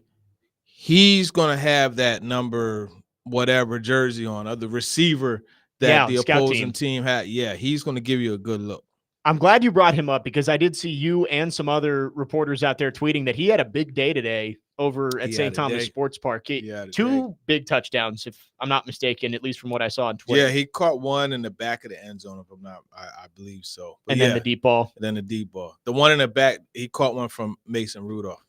Yeah, in the corner, opposite corner of the end zone. Because it was the opposite corner. He caught it. Yep. And that's what we kind of talked about with. It felt a little redundant to keep Kyle Phillips and Mason Kinsey on the practice squad, but Mason Kinsey and Bryce Oliver is two practice squad receivers. Yeah. I feel like that would be maybe where Rand Carthon and company and Brian Callahan want to go next week. Yeah, I mean, that's definitely a route that they could go. And I think they're in good shape as far as like not having to be too concerned about other teams coming and snapping them up. Kyle Phillips, because he's fresh on a lot of personnel people's minds, from just a recent, and obviously Oliver is fresher, but Youngstown State, UCLA. like it's different as far as the exposure level is concerned. That is true. And Phillips, I mean, he's a guy, I remember when the Titans drafted him, I think it was Steve Smith was on NFL Network saying that he's got a PhD in route running, and he's a guy that a lot of people like coming out of college. So you wonder if maybe he finds a new landing spot if he is let go next week. 615-737-1025. We want to hear from you. Again, when we come back, we're going to give out our top 5 wide receivers of the Titans era. We've got a few on our text line who have chipped in and given us their top 5. We're going to get to ours coming up next. And again, you still have time if you want to drop your top 5 as well. That's up next. Coming up here on Stillman and Company, Jake Lyman, Teron Davenport in for Jared today here on 102.5 and 106.3 The Game. Let me tell you all about Twice Daily. That's right. I absolutely love Twice Daily. And I've told you guys that Twice Daily is my spot. I love the fact that when I go to Twice Daily, I can get everything I want made to order right then and there. It is simple. It's easy. It's wonderful. And you ever wonder why it's named Twice Daily? Because you can go twice a day. You can really go 3 times a day, 4 times a day. You can get your snacks there. You can get your lunch there, your dinner there, your breakfast there. It's really all that simple. Grab coffee in the morning and come back in the afternoons for a snack. Those snacks are the real deal, too. Made to order. You can get a warm pretzel and dip, a 3-piece chicken tender snack, or spicy boneless chicken wings. And you can order in-store or on the Twice Daily app. All fresh, tasty, and priced just right for your budget. If you're looking for convenience, Twice Daily has you covered. That's Twice Daily.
Stillman and Company, 102.5, 106.3 The Game. Jake Lyman, Teron Davenport, filling in for Jared today. We're with you. We're with you yesterday, with you today, up until 6 o'clock. Had a lot of fun. Chris Sanders in the last hour. We've got some fun coming up here in this last 30 minutes of hour number 2. We're going to talk top 5 Titans receivers of all time. Titans era. So no Oilers, or if they were Oilers, they have to have been Titans too. I actually got this from TD when you tweeted about Derek Mason's comments about Jaquan Jackson. You mentioned that you feel like he is, if not, he's top 2 at the very worst in Titans wide receivers of all time. So I figured let's go with our top 5 here. And we've got some people chiming in on the text line as well. There's some good ones on here. I was telling you, TD, there are some names that have been dropped that I was not expecting to see even in contention for top 5, but that's why we do this. We love to hear from the audience of who they're thinking. But TD, let's start with you. I know you wrote this down towards the top of the hour. Who do you got on your top 5 Titans wide receivers? You want just a full 5? You know what? Here, we'll go back and forth. We'll go 5 to 1. Okay, 5. Well, 5. I put Tyrone Hill on there. Good old Chris Sanders. I think you have to look at. I mean, this dude. I believe he led the league in yards per reception. That one year. You might be right. All I know is he was a big play just waiting to happen. I know that. And I think, when you look at a guy that's probably the best deep threat receiver this franchise has had, I mean, what's 18.6 yards per reception for his career. 23.5 yards per reception in 1995. That was with Houston. And then 27 yards per reception. That was only on 5 catches in 1998. He only played a couple of games that year. He was a big play but receiver. Still, almost 19 yards per reception for his career is crazy. I can't. It's hard to pass that up when you're talking about a top list. So I got to say, I felt bad that we had Chris Sanders on. I did not include him, but he's in the honorable mention. My number 5, and somebody on our text line, Kyle in Shelbyville, mentioned him as well. Nate Washington. I've got him at number 5. I see. Growing up, that was kind of my era of Titans football. Like, I was a little too young. I caught the back end of that first era of Titans football. But Nate Washington, that guy, he needs to get his flowers more often. He was they'll come. He was a bright spot in a wide receiver purgatory for the Titans for a few years there. Absolutely. So I had Nate Washington there. Who you got at number 4, TD? Number 4, I went with Drew Bennett. And it's funny. I remember Freddie Mitchell was a really good friend of mine, and I remember when I first was moving down here, and he was like, "Man, I know a guy that used to play for them, Drew Bennett." I was like, "Yeah, I know you're talking about." He was like, "Man, let me tell you something. One time I was standing outside the gym, and I just kept hearing people say, 'Oh, this white boy is in there dunking on everybody.'" And I'm like, "Who you talking?" He said, he was like, "Who you talking about?" He went in there, and Drew Bennett was yoking on everybody, And what ended up happening is because Freddie was the big player, for the football team. Yeah. Bennett was a quarterback, but then later moved to receiver. And at the tryout, so Freddie likes to say that he's the reason why Drew Bennett is in the league, because everybody came to the tryout to watch Freddie, and Drew Bennett happened to impress the Titan scouts. But wow. Drew Bennett was a monster, man, a monster. And it was one of those, he's one of those guys, he'll beat you and you'll be like, how did that happen? But he always got open, and he was another deep threat and just a consistent pass catcher. He put the yards up, man. Floyd used to say that Drew Bennett was an outstanding athlete.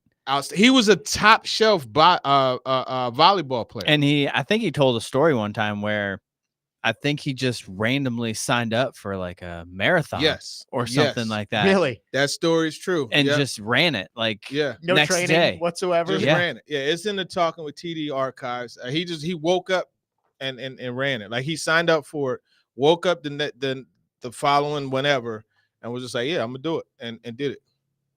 At 4, I've got Kevin Dyson in there at 4. Again, I was kind of young for that era, but the plays that he was a part of in Titans history, I feel like he's got to be at least in the conversation up there. So I've got him at 4. And actually, I'll mention I had Drew Bennett at 3.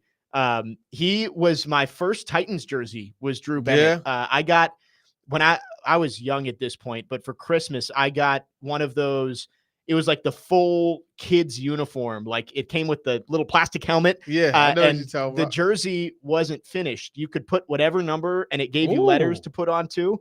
And so my dad was like, "Who do you want on there?" And we came to Drew Bennett. So I Wow. peeled off the stickers and put Drew Bennett on there. That's So he's pretty number dope, 3. man. That's pretty dope. Yeah, I have Bennett at 4. At 3, I went Nate Washington. There we go. Because I think, when you look at a big play receiver, and a matter of fact, when you're in the press box, you're walking and there's a big picture, because they have moments from Titans history, and there's a big picture of Nate Washington against the Lions. He mossed this DB. Yes. Remember the play? He Oh, caught yeah. it, was able to break free and score, but they had the point where he was catching the ball over him. Nate Washington, dark era of Titans times, but he was a baller. That was an unbelievable game, first of all, against the Lions. I believe that went to overtime, and the Titans pulled it out at the very end. But yeah, Nate Washington, I just love the DB's reaction, because he couldn't believe that Nate Washington's run to the end zone. Like, he's just kind of looking around. Yeah. That's a great moment from, again, what was not a great era of Titans football. Number 2, I'm going AJ Brown. Hey.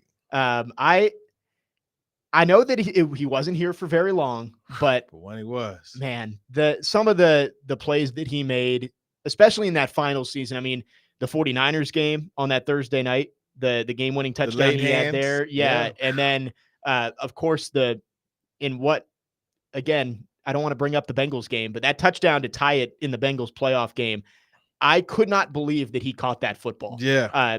Great throw from Ryan Tannehill. He threaded the needle, but AJ Brown falling to the ground, just reaching out and grabbing it with one hand.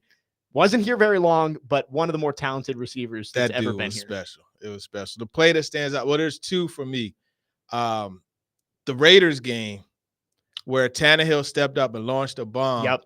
And I just love the way he scored and that he jumped and he landed. And you just saw the big smile. And you can look at his helmet and see it. That's the thing. You talk about guys who just like are out there having fun. He's one of them. But the other one, right? This came in the Ravens game. I knew that's where you were going. Good Lord. He caught that short pass, banged off everybody. He said, Patrick Queen, get yourself a ticket. Swipe your card because you're paying your fare and you're coming on this ride. And he brought him and 2 other defenders into the end. I think it was Marcus Peters and somebody else into the end zone. Too. Humphrey, not Peters, Humphrey. That dude was a monster. Another phenomenal game. That one went to overtime too. Derrick Henry had the walk-off touchdown. Henry said, it's over. Man, Shut it down. That play from AJ Brown, I think he won the Angry Run scepter on Good Morning Football. Listen, well deserved. Yeah. I mean, AJ Brown, he only played 3 seasons. 3 Is that seasons. It? Yeah. But the impact that he made, he deserves to be high up on this list. And number 1, I think I can read across the table. I think we got the same guy written down. Our predecessor earlier today on the show, or on the station, Derek Mason. Number 1. Well, number 1, I went with a guy out of Baylor, and he wore number 13. Kendall Wright. Hey, listen, let me tell you something. Kendall Wright was a guy I loved coming out of Baylor, man. Me too. I remember getting into a big argument with Solomon Wilcox about him. And I'm like, man, this dude is going to be good. I promise he had a 1,000-yard season. But yeah, I mean, number 1, like Derek Mason. I don't think there's a question about it. When I was talking to Jaquan Jackson earlier, I told him, I said, this dude should be in a Hall of Fame. Yeah. We're talking about a Hall of Fame type receiver who was one of the best all-purpose guys this game has seen. I do hate that one of my main memories that I remember Derek Mason for was beating the Titans in that 2008 divisional round. I remember he made a catch down the far sideline from Flacco. I think it was in the first half that set up their first touchdown.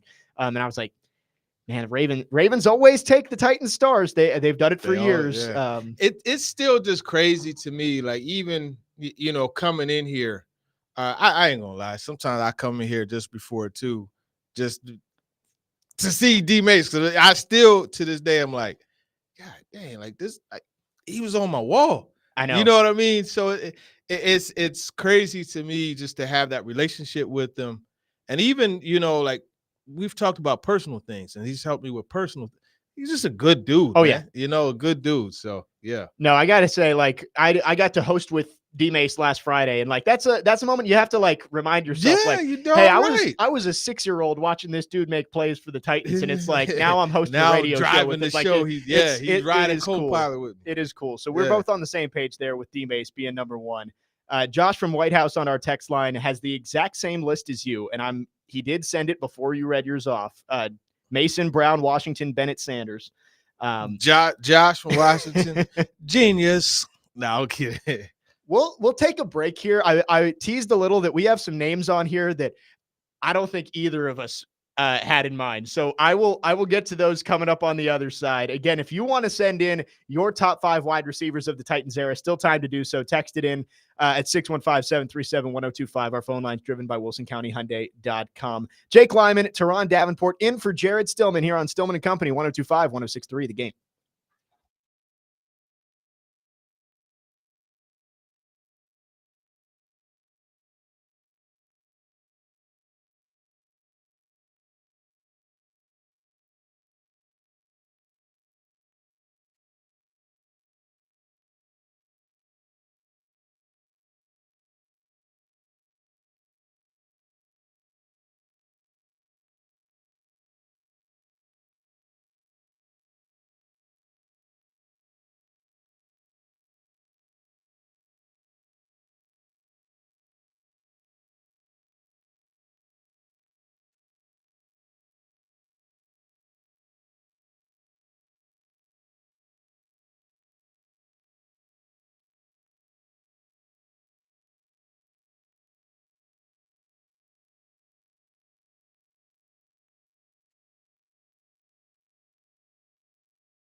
The more I look at him, the more like I said, he reminds me of myself. Why? Okay, so why? Yeah. A later round draft pick, excellent at returns, excellent vision.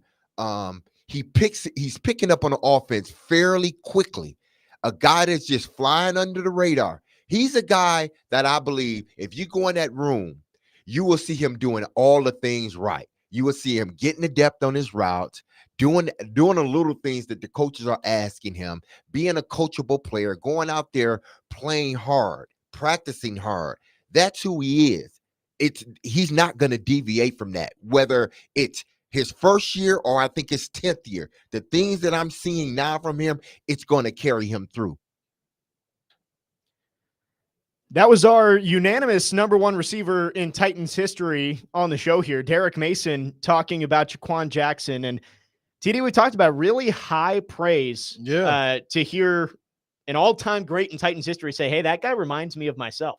Yeah, I mean, really high praise. And the thing is, it's not always about that physical ability as much as it's about doing all the little things. And you heard what he said about making sure you have the depth on your routes, making sure that you know the spacing. There's a lot to that receiver position, and Jaquan Jackson is really learning it, and it's pretty cool to see it all come into play. Excited to see what he'll do on Sunday in the preseason finale against the Saints. Again, Jake Lyman, Teron Davenport, in for Jared today on Stillman and Company. We just gave our top 5 wide receivers of the Titans era. We have a lot of participation on our text line driven by WilsonCountyHyundai.com. Let me read off some of the names that we didn't get to. There's a few that have mentioned DeAndre Hopkins in here, which I think maybe yet to be, it's quick, incomplete, I guess. If he puts together another 1,000-yard season here and maybe the Titans make a playoff run or make a run to the playoffs this season, maybe you start to put him in there. There was one, let me see. Anthony had Randy Moss in there. And there was another one too. Ron had Randy Moss in there, which I guess if we're going off of all-time like playoff or all-time success in your career, then put sure. Carl Pickens in too, And right? Julio, and Andre Johnson. I was gonna say, throw Andre in there. Man, if you had told Titans fans like Julio 15 years ago, hey, you're gonna have 4 surefire Hall of Fame wide receivers play for your team, I think they would have thought they'd have won more playoff games by now. But yeah, Randy Moss, Julio Jones, Andre Johnson, and DeAndre Hopkins all playing for the Titans in the last 10, 15 years. So I guess those 4, if you're going off of career, those 4 have to be up there, right? Like they've got to be 4 of the top 5, just not for what they did in a Titans uniform. Yeah, I mean, career-wise, Yancey Thigpen had a pretty solid career with Pittsburgh before coming here, but It's true. You mentioned Kendall Wright. Somebody did put him as an honorable mention, I think, in there, which Kendall Wright had his moments with the Titans. He had a 1,000-yard season. He didn't live 2, did he? He might have had 2. I want to say 2. We'll look it up. Check the internet. He didn't live up to being the first round pick, and he was RG3's go-to guy at Baylor, but still was a productive wide receiver, not a bust for the Titans, to say the least. Jake, I'm gonna show you something to show you, like, man, I've been in these football streets for quite some time. I'm gonna find it real quick. His second year, he got over 1,000. That was it for Kendall. Okay, just one. Alex from Franklin mentions Kenny Britt. Did not put him in his top 5, but he said Kenny Britt could have been an all-time great had he kept his head on straight. Which injuries and off the field stuff. Yeah, I mean Kenny Britt was legit, man. Here's the one that made me kind of laugh. I'm trying to see. I won't even let you know who sent it. But you got it out. Put them out there. Okay, let me see put if their I name can. on it. It's Philip. Philip on our text line. Philip, your first 4 on your list are actually exactly the same as TD's. So, really good job with your first 4. His 5th one, he said Rashard Matthews, which I like Rashard Matthews as much as the next guy. Like he was really good in was it 2018? 2018? No, 2017. 2018 was the year he just was like. Yes, you're right. 17 was the year he had the deep ball against the Steelers in that Thursday night game. But yes, 18 was he quit like 4 games into the season or something like that. Yeah. Yes, that was probably the most jarring one that I saw. I did see somebody put in, we got so many texts, I'm having to sort through these here. Alex from Franklin, who mentioned Kenny Britt, also put Justin Gage on there as honorable mention. And I got to tell you, I don't know what it was. There was a tweet a few weeks ago. It was like, there's something about a young kid and the average wide receiver on his team, it's a bond that can't be broken. For me, that was Justin Gage. Like my favorite number is 12 because that was Justin Gage's number, and I don't know why. But I love me some. He made Justin a couple Gage. of big catches here and there. He was solid. But he was not like he was never the number one guy on the team. I don't know why. I loved Justin Gage, and I got 12 as my favorite. Oh, there you go. Show that to the stream. We got TD and Kendall Wright. Is that on draft night? That's draft night. Yep. I used to shoot up to New York for the draft every the 2 days of the draft. I love it. Yep. Kendall Wright and I. Kendall Wright, 2012. I mean, he had his moments. Even like he was late Jake Locker, and he got a little bit of I guess Fitzpatrick in there, and then Marcus. The early years of Marcus Mariota, he was up there. Really talented guy. No Tajay Sharp mentioned. Hey, Tajay Sharp. He's like Justin Gage. Like those guys to me, they're in the same boat there. No Taywan Taylor. Taywan Taylor. Wow. The Senior Bowl guy. Yes. Western Kentucky guy, if I'm not mistaken. Yeah. I always like to bring this up, and I know people probably think I'm lying, but that was, I think it was 2016 Taywan Taylor or 17? 2017. My two draft crushes that year were Cooper Kupp and George Kittle. And the Titans took Taywan Taylor and Jonnu Smith. I'm not saying I'm good at I've had plenty of guys that I've liked. Like I remember I love JJ Arcega-Whiteside out of Stanford too, and that didn't pan out. That one didn't work out. But Eagles, boy. I'll always say 2017, I was telling my dad, I was telling everybody I wanted Cooper Kupp and George Kittle, and we got Taywan Taylor and Jonnu Smith, both who had flashes, but obviously have not turned out to have the careers that those other two guys have had. Let me see. Do we have any other top 5 wide receivers that caught my eye? David Givens? There has been a David Givens mention in here. There's a lot of hype around him in that signing. I tell you what. Yeah. I'm surprised nobody mentioned Mason Kinsey. No, I'm dead serious though, because Kinsey, Mason has a crowd. Like Mason has, he has some believers, man. I mean, Barry College, D3 guy. Yeah, and see, here's the thing. It's hard not to like Mason Kinsey because he's not huge. He's not super fast. He's quick, but that dude is just tough. And he could do everything. And he catches the ball really well. And he's a juice guy, man. A juice guy. Is NWI going to start popping up on these lists here soon? Who knows? He might. He might. Yes. Drew Givens was mentioned by Austin. Drew Hill was also mentioned by Austin. He was number 4 on his list. Drew Hill, did he play with the Titans? I don't think he seemed like the doesn't ring a bell.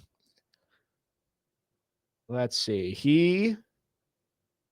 Maybe he did not. Maybe he's thinking Drew Bennett. Drew Hill left the Oilers in 1991. So again, we could go all the way back to Oilers days. Now, I wasn't alive. We go back to Oilers days, man.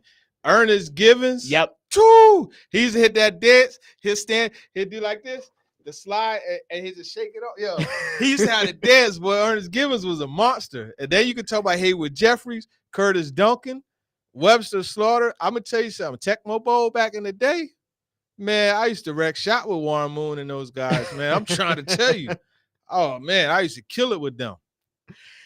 More textures on our text line. Tyrone Calico had lots of potential. Dylan from Antioch says that one. Justin McCarron, Kyle and Shelbyville mentioning him as another guy. And Logan does want to mention, not a wide receiver, but when you're talking about Titans pass catchers, Delaney Walker is certainly up there. Oh, yeah. Frank Wycheck. That's right. For that matter, you got to put Wycheck in there, too. If somebody literally just X that to me, I guess you call it. Yeah, lots of although the Titans are not historically known as a great wide receiver franchise, they do have a lot of guys that have been solid for them. And you're hoping that maybe Brian Callahan coming in here and turning this into more of a pass-heavy offense, you start to see more productive wide receivers in terms of yards, touchdowns, all that stuff. Yeah. But it's always fun to go back down memory lane and talk about some of these these names that maybe we forgot from back in the dark days of the Tennessee Titans in like the late 2000s, mid to 2010s, all that stuff. Always fun. Great stuff on the text line. Thanks to everybody who chimed in. We mentioned Cody Hollister earlier. Clarksville says the greatest pass blocking wide receiver of all time, Cody Hollister. I don't know. Corey Davis gets a nod in the run blocking side of things. Jeff Fisher used to give nod to Randy Moss for his outstanding blocking, all the blocking he did when he was here. Really? Oh, yeah. Yeah. Randy Moss, known for getting his nose in there and run blocking while he was here with the Titans. Again, great stuff. Thanks to everybody who chimed in with their top 5 wide receivers in the Titans era. If you want to keep sending them in, we'd be happy to get to them later on in the show. We will move on when we come back to start hour number 3. We're going to step away from the Titans for a second, and we're going to talk about Tua Tagovailoa and Brian Flores. A lot of drama that's gone on there. Tua went on the Dan Lebitard show and kind of aired his dirty laundry out there. We will talk about that coming up next, get TD's opinion on it, and hear Brian Flores' response as well. That's up next here on Stillman & Company, 102.5, 106.3 The Game.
Stillman and Company, 1025, 1063, The Game. Jake Lyman, Teron Davenport, in once again for Jared Stillman. Hour number 3 here on this Wednesday. Big thanks to everybody who chimed in the last half hour as we went through our top 5 wide receivers in Titans history. We're going to get back to the Titans coming up later in this hour, but we're going to transition here over to what's been a big story in the NFL over the last couple of days.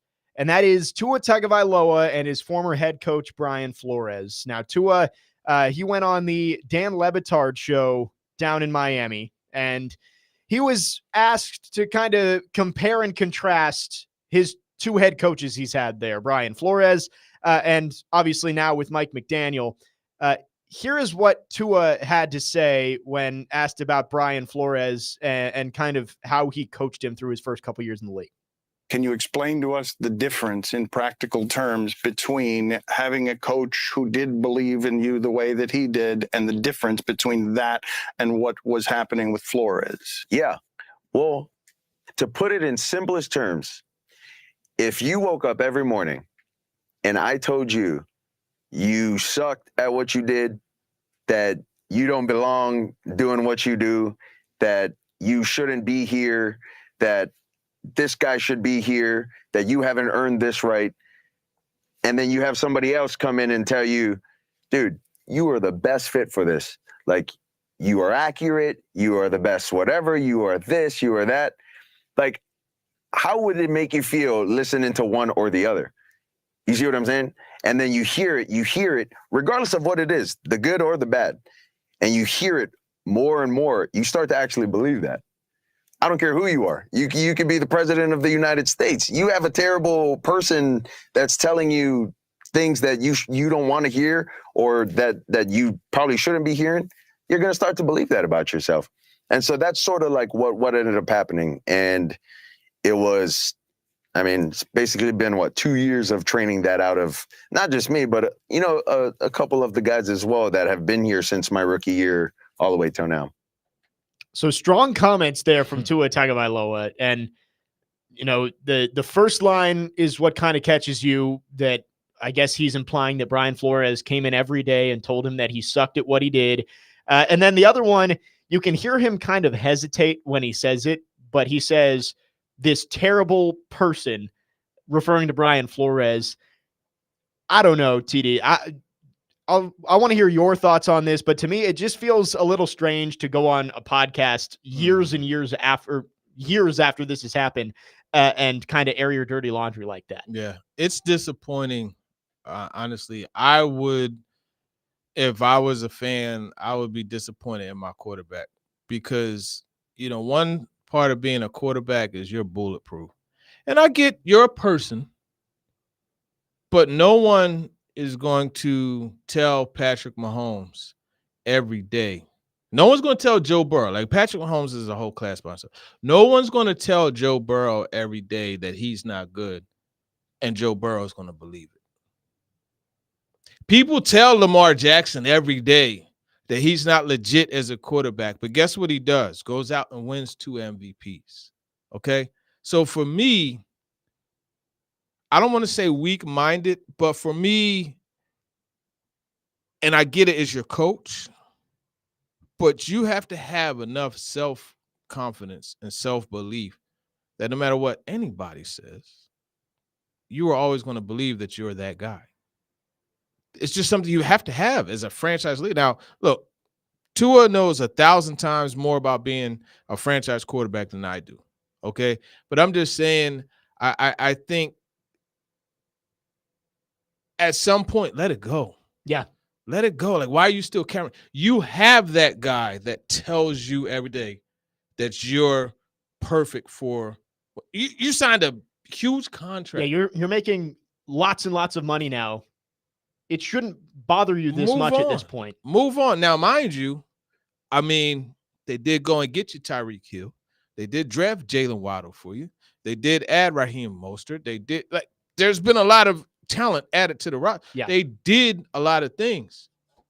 But the fact of the matter is, Brian Flores, now, and I'll admit, I heard stories. It was not pretty there. The thing that I like above all things, and I don't know if Ian has Brian Flores' response, but he talked about, I'm happy for his success. And he talked about, okay, the audio was, I don't believe the audio was there, but he was quoted as saying, maybe I could learn from this and be better my next go round. And you have to assume that Brian Flores, he wants to win football games. He's not going in there and trashing Tua every single day. I'm sure that there was lots of criticism, and maybe he took it too far, but I doubt he was going in there every single day and just berating Tua Tagovailoa. Like, I don't think that's how it actually went down. I doubt that was the case, but I know he didn't want to. And that was when the whole Deshaun Watson thing was was in. I believe that they wanted Herbert.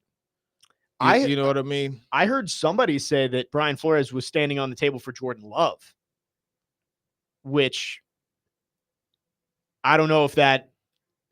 I guess we don't know what Jordan Love would have been in a different situation than what he ended up in with the Packers, where he got to sit behind Aaron Rodgers for a few years. But I mean, I get it as the head coach. You got a quarterback that maybe you didn't love in the process, but I think Brian Flores, like, he wanted to win games. I don't think he just was trying to run Tua out of town. And again, Tua at this point, you've started to have your success. You got your big contract. Like, if you want to address this with Brian Flores, do it behind closed doors. Like, call him up. You can talk about it, but he didn't even hesitate really to start talking about what he thought of Brian Flores when Dan Le Batard asked this question, which I just thought was strange. It was just weird. Because you mentioned quarterbacks, they're supposed to be bulletproof. Like Ryan Tannehill, I'm sure he heard all of those things being said about him when the Malik Willis quote was kind of taken out of context a few years ago. But Tannehill didn't come out and start going after people in the media and all that stuff. Like, he just took it in stride and moved on and tried to do the best he could. What happened to using it as fuel? Yeah. You know what I mean? What happened to that? Making a chip on your shoulder there. I don't know. And this is another one of those mile high in the sky perspectives. I don't know what went on and that's anything true. like that. But my whole thing is, okay, even if that was the case, like, why bring it up now? Like, let bygones be by. It's gone. It's in the past. And we're not talking about last year in the past. Like, it's a few years. 3 years now in the past. Like, bro, just focus on what you got going on now. You're in a great situation. A great situation. Austin from Clarksville on our text line says, what's not in the audio is Vikings players on both sides are supporting Brian Flores in this. And David says Brian Flores needs to have thick blood too in response. And we actually we'll hear from Brian Flores on the other side.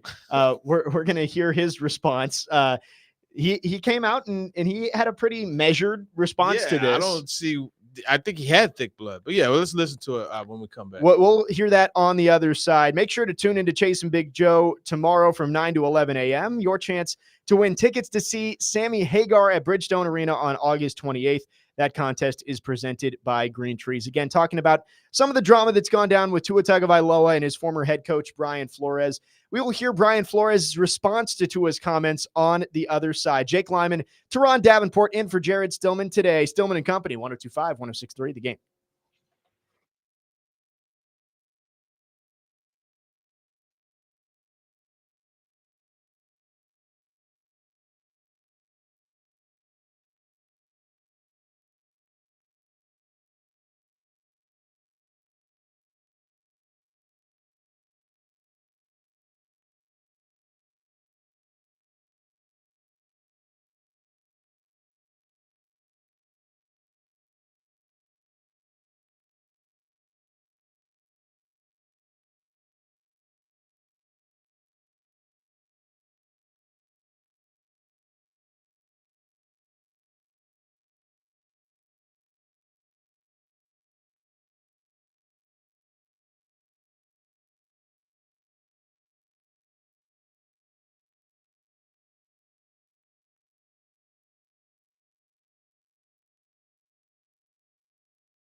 that hit me in a way that I wouldn't say was positive for me.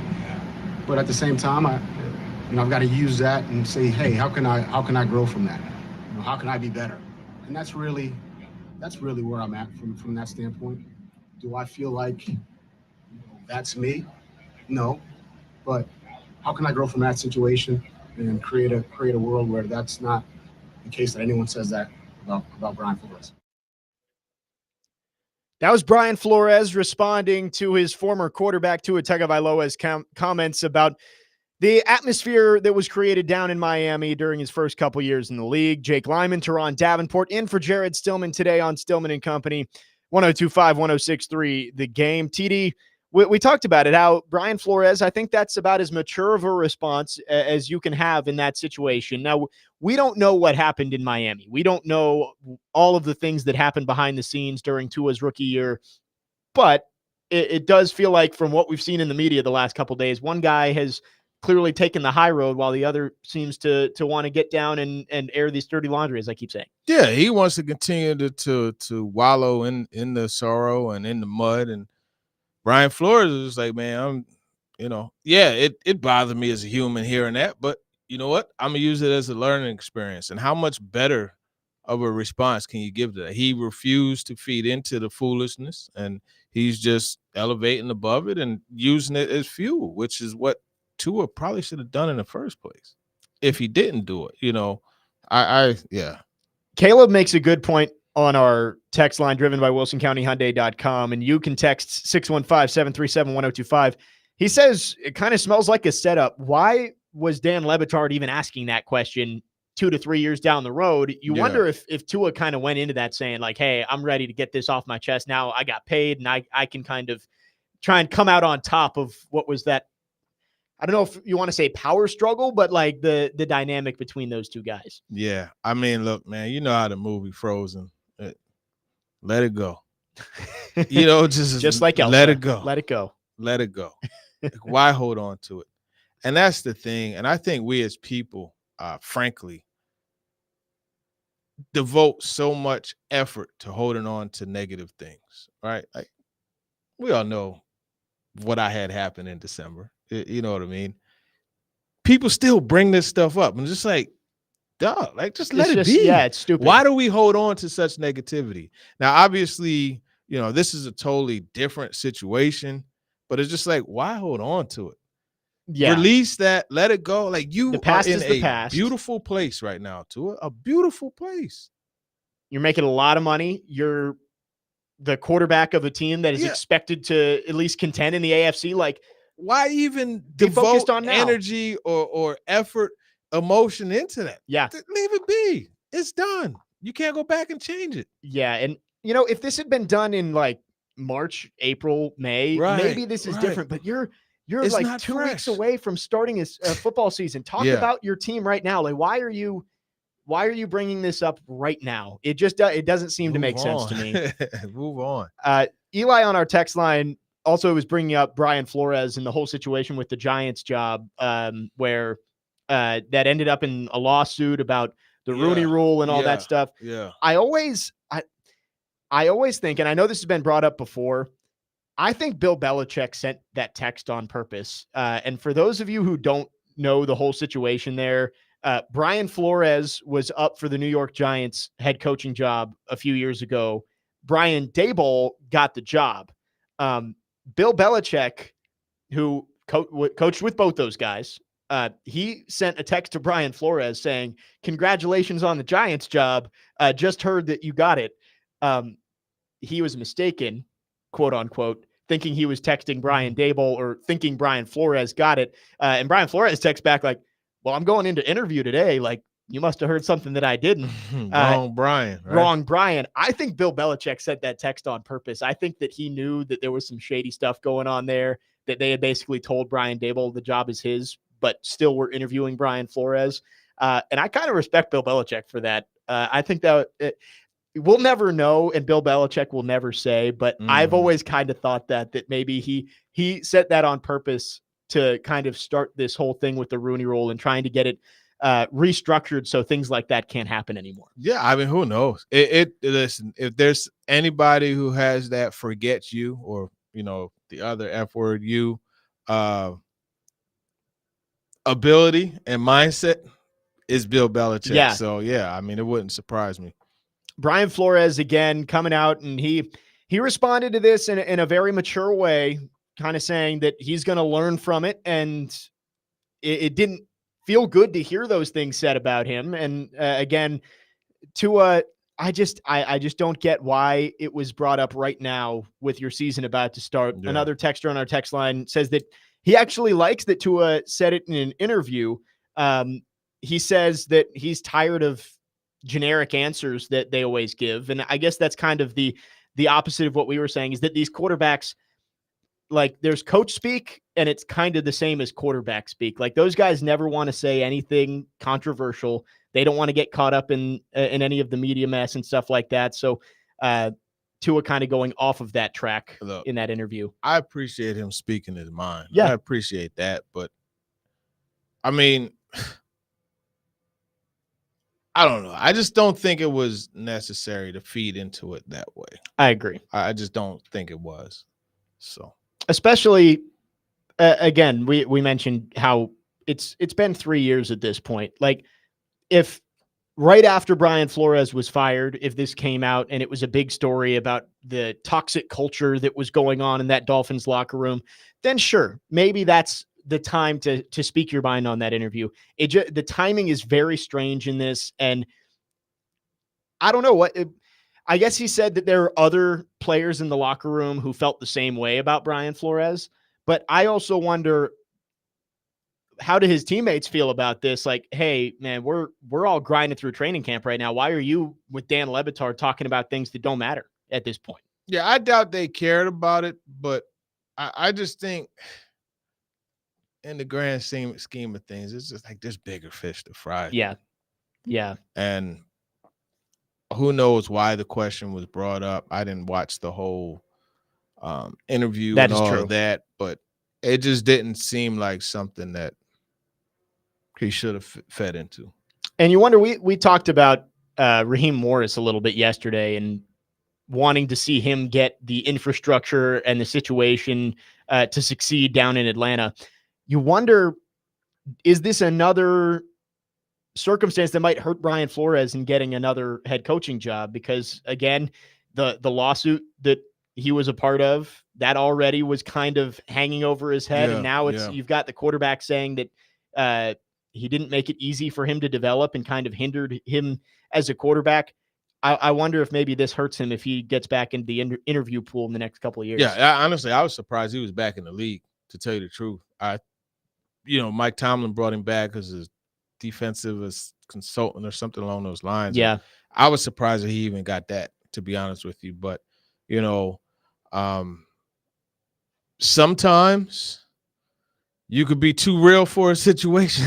And I think that's what happened with Flores, where he just point blank did not want to as his quarterback. Yeah. And he was too real to be able to hide it. And that's, it's tough in those situations where, and the Titans are in that situation now. Obviously, it seems like it's a much better dynamic with Brian Callahan and Will Levis, but this situation happens all the time where you draft a quarterback, things don't go well his rookie year or his second year. You fire the coach, and the coach comes in and is like, I don't want him as my quarterback. Like, that's not how I feel like we're going to win football games. Most of the time, maybe you don't take as much of a direct approach, but like you said, maybe Brian Flores he couldn't fake it. He was like, I don't want you to be my quarterback. Yeah. A crazy thing, right? You want to hear something? Yeah. He and Isaiah Wilson went to the same high school. Really? Yep. They're both from Brooklyn. Wow. And they both went to the same high school. That's interesting. Yeah. I don't know if you know this. Tua Tagovailoa and Marcus Mariota went to the same high school. Yeah, I did know that. I feel like everybody that was brought up a lot during Tua Tagovailoa's St. Louis High School out in Hawaii. Yep. So I guess I don't know if we'll see anything else come of this. This might be kind of in the past at this point, and they'll both move on. But it is good to see. And I didn't actually see this report, but again, Austin from Clarksville on our text line said that Vikings players have come out and supported him, which is good to see. It that wouldn't surprise me. And maybe part of it is Brian Flores. He's a defensive guy, and maybe he can relate to some of those guys as the defensive coordinator better than he could relate to a quarterback like Tua. But it is good to see that at least Brian Flores, he's moved on. He's in a new spot and hopefully has success this season. 615-737-1025 is our phone number if you want to chime in. Again, we've had some good conversation on the text line today. We love to hear from you on the phone as well. Our phone line driven by WilsonCountyHyundai.com. Bottom of the hour here in hour number 3. ESPN came out with a way too early mock draft. We love these. And the thing that we love the most in sports radio is seeing where your team is projected to pick, because there's just no rhyme or reason for it. Most of the time they use either reverse Vegas odds or win totals or whatever it is. The Titans pick in ESPN's way too early mock draft from Field Yates. Interesting, to say the least. We're going to get to that coming up here in a second. Do want to remind you to tune in to 94.9 The Fan today as the Nashville Sounds take on Jacksonville. Pregame is at 6:20, first pitch at 6:35. Coverage is also available on the 94.9 The Fan app and at 949thefan.com. Sounds baseball on 94.9 The Fan, presented by Twin Peaks Family Leisure, 5 Points Roofing, and Busy Bee Plumbing, Heating, and Air Conditioning. Again, when we come back, we're going to get into a pick for the Titans in a way too early mock draft, which we know means so much as we head into the season in August. We'll talk about that coming up next. Jake Lyman, Teron Davenport in for Jared Stillman today. Stillman and Company, 102.5, 106.3 The Game.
because you took use a second round pick, the risk is so it's not insignificant, but it's much more insignificant relative to a first round pick. Like the money obviously is one part of it. Also, just like teams are not going to move off of a first round pick as easily as they would a second round pick because of organizational pride. That's just the way it works. I mean, just look around the NFL. Like the scholarship is that much bigger if you're the 7th pick in the first round versus the 7th pick in the second. I know he was like the 2nd pick in the third and the second. If this year is a total miss, and I don't think it will be for real, but if it is, moving off of a second round pick a year from now is just a different calculus than having to admit error on a first round pick. That was Field Yates talking with Jared at the Super Bowl about what the Titans could do if Will Levis proves not to be the guy this year, and how much easier it is to move off of a guy you take in the second round versus in the first round. Jake Lyman, Teron Davenport in for Jared today on Stillman and Company, broadcasting live from the Busy Bee Plumbing, Heating, and Air Conditioning Game Nashville studios, home of the $99 yearly Beehive membership, where the buzz is always about great service. Now, Field Yates, he was the author of an ESPN Way Too Early mock draft that came out today, and he had the Titans picking 4th overall, top 5, which again, I think there usually is a method to the madness in picking these orders. It's usually reverse Super Bowl odds, win totals, or some sort of action. They're not just guessing. Right. This one is using ESPN's Football Power Index. Okay. So FPI deciding that one. Had Titans picking 4th and taking Colorado quarterback Shedeur Sanders to replace Will Levis, which if the Titans are picking in the top 5, and that would, you would assume, mean that Will Levis did not have a good year or was injured. Yeah. Which I wouldn't hate taking a quarterback. TD, your thoughts on, do you think Shedeur Sanders would be in consideration if the Titans were picking in the top 5 next year? I think he probably would be, because if they're picking in the top 5, like you said, and even like Field says in the story, it would likely mean that Will Levis' experiment didn't work out. Yes. I think it's beyond an experiment right now. I think it's something that is more likely to work out. But Shedeur Sanders as a prospect, and I love the fact, my guy Emory Hunt, he does an awesome job with CBS, but he compared Sanders to Joe Burrow. And just hear me out. He compared it from a perspective of unfazed, always able to elevate above different things that happen, right? In the pocket, you know, being able to be there while pressure is coming and still deliver the ball where it needs to go. We're not talking about Joe Burrow, NFL top 3 quarterback. Not talking about that. In Talking terms about of just mindset, the coolness, the mindset, I think that the poise.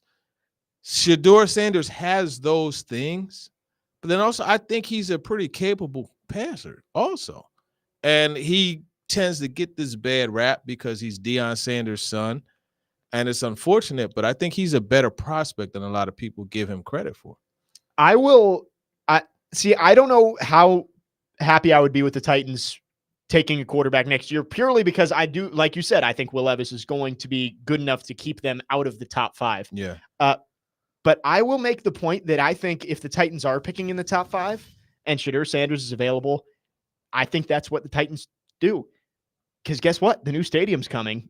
And how do you sell tickets? You get a big name player and you get a bunch of eyes on your team. Shedeur Sanders would immediately make the Titans a national story for at least 2 or 3 years until the new stadium opens. Yeah. So that's my thoughts on it. No, I agree 100%. It would he would be good for business, you know.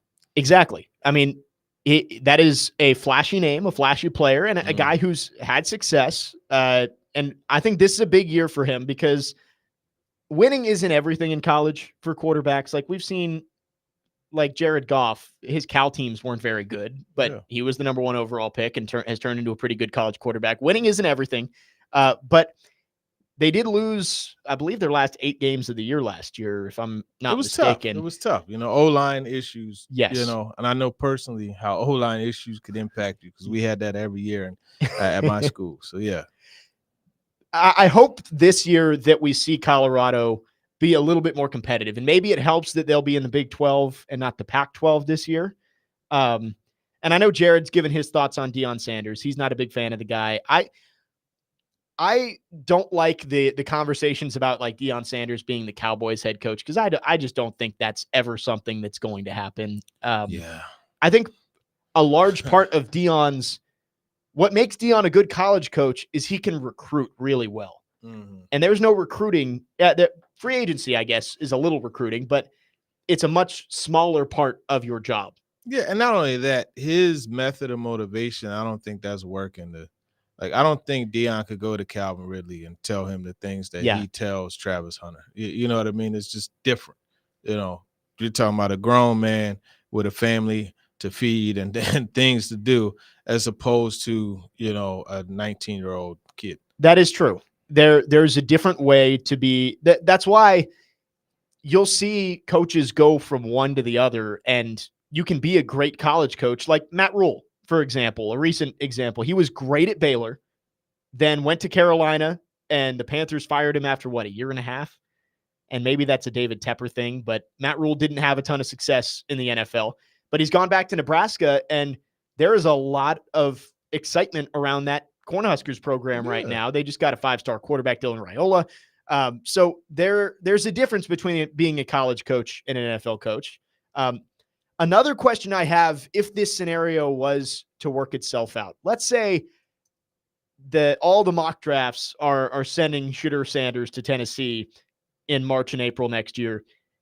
Does Deion let that happen?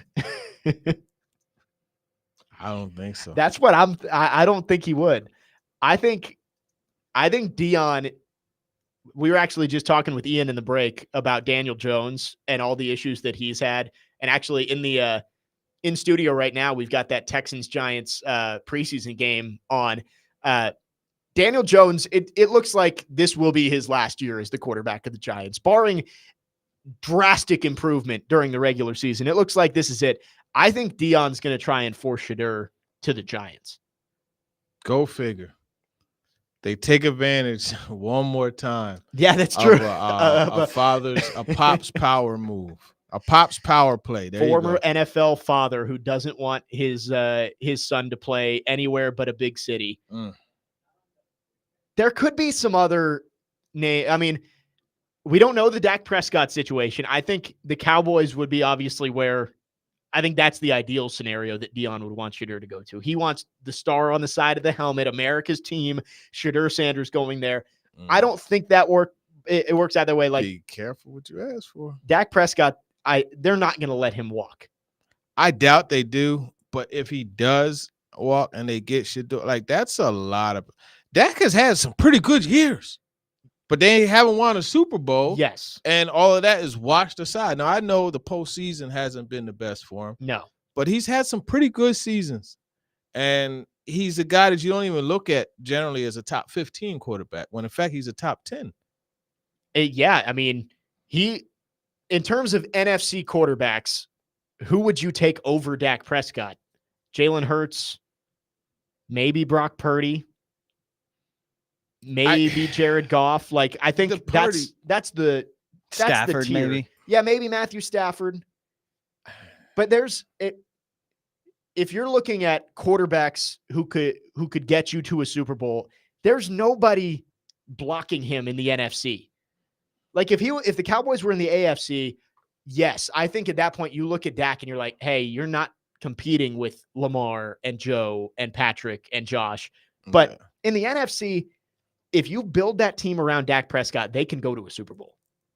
Absolutely. They could go to a Super Bowl. It's just, I don't know what it is about Dallas. Shedeur Sanders, Deion Sanders combo in Dallas. Oh, God. No. If they have a down year this year, get rid of Dak and McCarthy. McCarthy's bring them both in there. McCarthy's gone if they're not good. This year. Man. Forget the hot seat, man. McCarthy's on the grill right now. You know what I mean? Forget the hot seat, Here's a name. If Mike McCarthy gets fired, and it's not going to be Deion Sanders. Mike Vrabel to the Cowboys. I know Jared's mentioned that before. I just couldn't see that, man. I couldn't see that. Vrabel wanting to work for Jerry. I couldn't see that. Yeah, it doesn't feel like a good match. that's dangerous, man. Like I could see Vrabel just getting tired of it, like pointing his finger in his face and saying, you know what, and I'm out of here. You know what I mean? Yeah, I don't think that's gonna happen. Benny in West Tennessee on our text line. Do you really want Deion running your franchise? 4-8 is not a good college coach. I think you have to look at Deion outside of the record. He's gotten really good players to go to Jackson State and Colorado. Yeah, and look what Colorado was before him. Yes. They won one game. One. Do I think Deion Sanders is a great on the sideline game day coach? Maybe not. But in college, talent acquisition is 50%, if not more, of the job. Yeah, that's it. I mean, Nick Saban's a great coach, but you ever notice how they have 3 5-star players at one position? Yeah. Like, that helps. One guy goes down. Oh, where's our next 5-star stepping in? I mean, think about it. They had Tua and Jalen Hurts on the roster at the same time. Yeah. Think about it. They had Alvin Kamara had to transfer. Alvin Kamara had to transfer. Yeah. There, Alabama and Georgia and all of these schools that have turned into dynasties. Yes, are their coaches good at making adjustments and X's and O's and motivation? Sure. But in college, I would say a majority of that job is getting good players to come to your school. And Deion is very good at that. He's bringing his luggage, and it's Louis, as he told his team in his first Colorado team meeting. And people hate it, and that's the thing. People hate when someone is brash and arrogant and cocky and then backs it up, and that's why I think Deion is hated so much. Now, obviously, quickly people are going to say, 4-8, how is he backing it up? Listen, he's backing it up because he changed the whole aura. Nobody was worried about Colorado football before Deion got there. He's there, and now Colorado is a destination. Colorado, you're seeing them on TV. Yeah. I mean, was it Nebraska last year where it felt like every celebrity on earth descended on Boulder, Colorado for that game. And that was during the part of the time where they were actually 3-0 at that point. But then the Oregon game happened. And I feel like where people have kind of turned on Deion is when he started to go after these reporters in the press conferences. Like we heard a few weeks ago, the CBS local reporter in Denver who he wouldn't take a question from because CBS National ranked him as the second worst coach in the Big 10 or the Big 12. That stuff gets a little corny to me, but you have to respect that Deion Sanders has, like you said, no one cared about Colorado football until Coach Prime showed up. And this is a really big year for them because you're not going to have, yes, he will continue to bring in good talent, but you're not going to have Shedeur and you're not going to have Travis Hunter after this season. Both those guys are first-round draft picks. He's got to win this year, and he's got to continue to build. The question is, how long does he stick around once his sons are gone? And I think that's going to be the next saga of the Deion, what he's doing as a coach. Does he become this guy who kind of hops around different places, or does he find a place where he can build it up and make it an actual program? Right. And that's the thing. Are you someone that can build it, right? And are you someone to where the message doesn't get stale? Yeah, and that's the what you have to worry about this season. If it's another 4-8 year for Deion at Colorado, I think it's going to start getting stale for everyone outside and maybe some people inside the program too. And they've got to win. Quickly before we take a break, let's look at Colorado's schedule this year. I know they open against North Dakota State on a Thursday, a week from tomorrow, actually. I can't believe it's that close. Then they go to Lincoln, Nebraska, then Colorado State, and then they get into their Big 12 schedule, which there are some tough teams on there, but much easier than facing Oregon and Washington and that stuff. Like they play a couple of ranked teams, Kansas State, Arizona. Utah should be good with Cam Rising there for his 20th year. But there are a lot more winnable games on there. He has another year of eligibility. He's not taking it. I think he said, but yeah, he could come back again next year. Get his doctorate. Oh my goodness. 615-737-1025. A lot of people want to get in on the text line. We will get to you coming up next.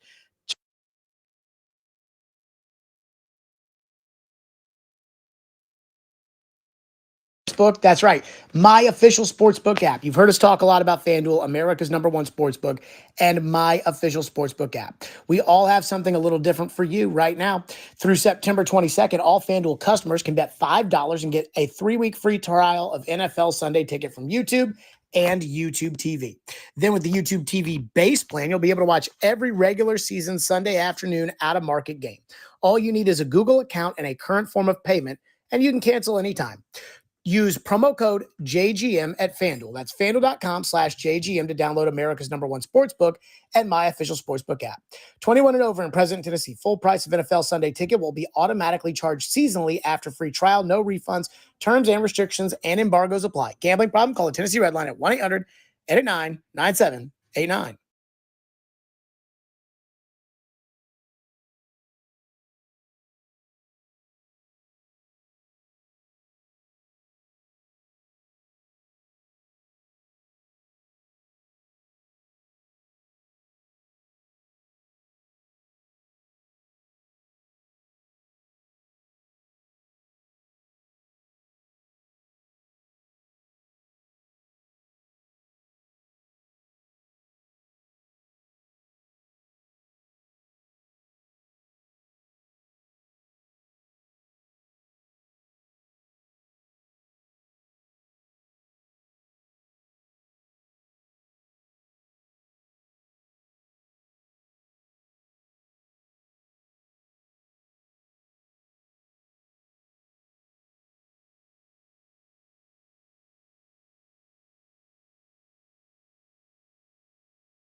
Wrapping up hour number 3 here on Stillman and Company. Jake Lyman, Teron Davenport in for Jared Stillman today.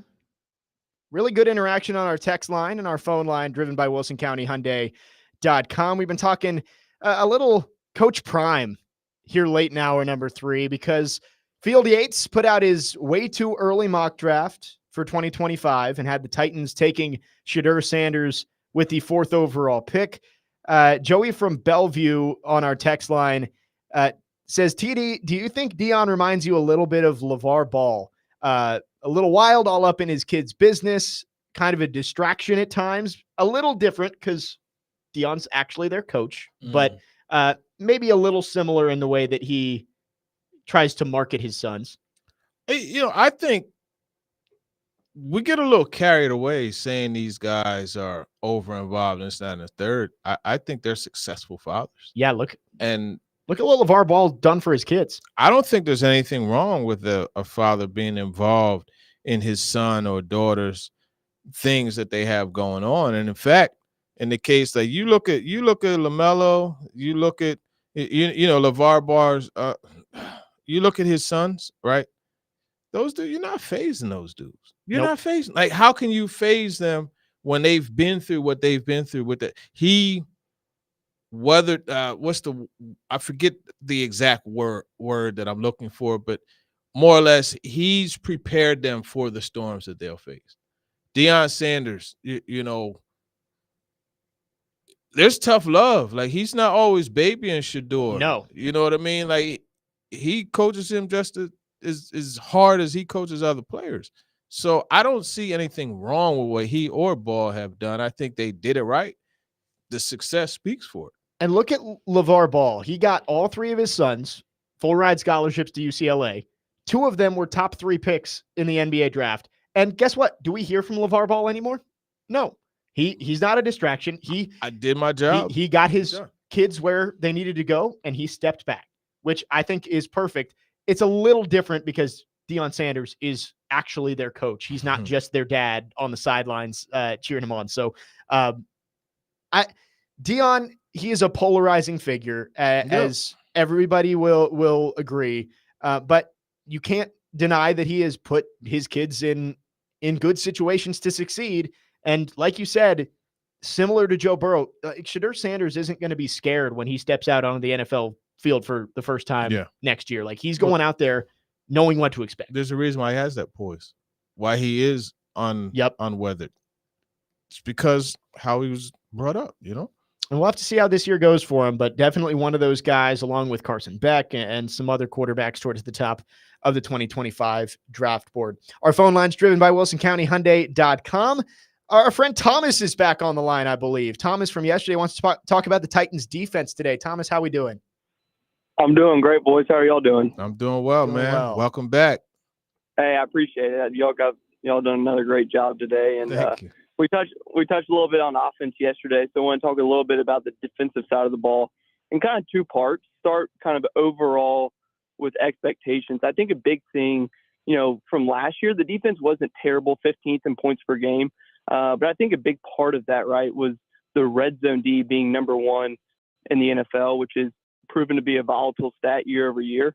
And so I think, you expect regression there. But I think what you hope to make up for it there would be the takeaways, right? 31st in the league in takeaways last year. Just looking at Denard Wilson's Ravens unit, they were 7th in takeaways and 6th in sacks. And so, again, not necessarily the same talent that the Titans defense has the Ravens defense, but curious how you see, some of those numbers changing this year and what your overall expectations are for the defensive unit. Yeah, well, that's a great point about the turnovers. The takeaways are key, and specifically interceptions. Yep. This team has not been able to intercept the ball consistently in 2 consecutive years, and I think that's something that has to be noted.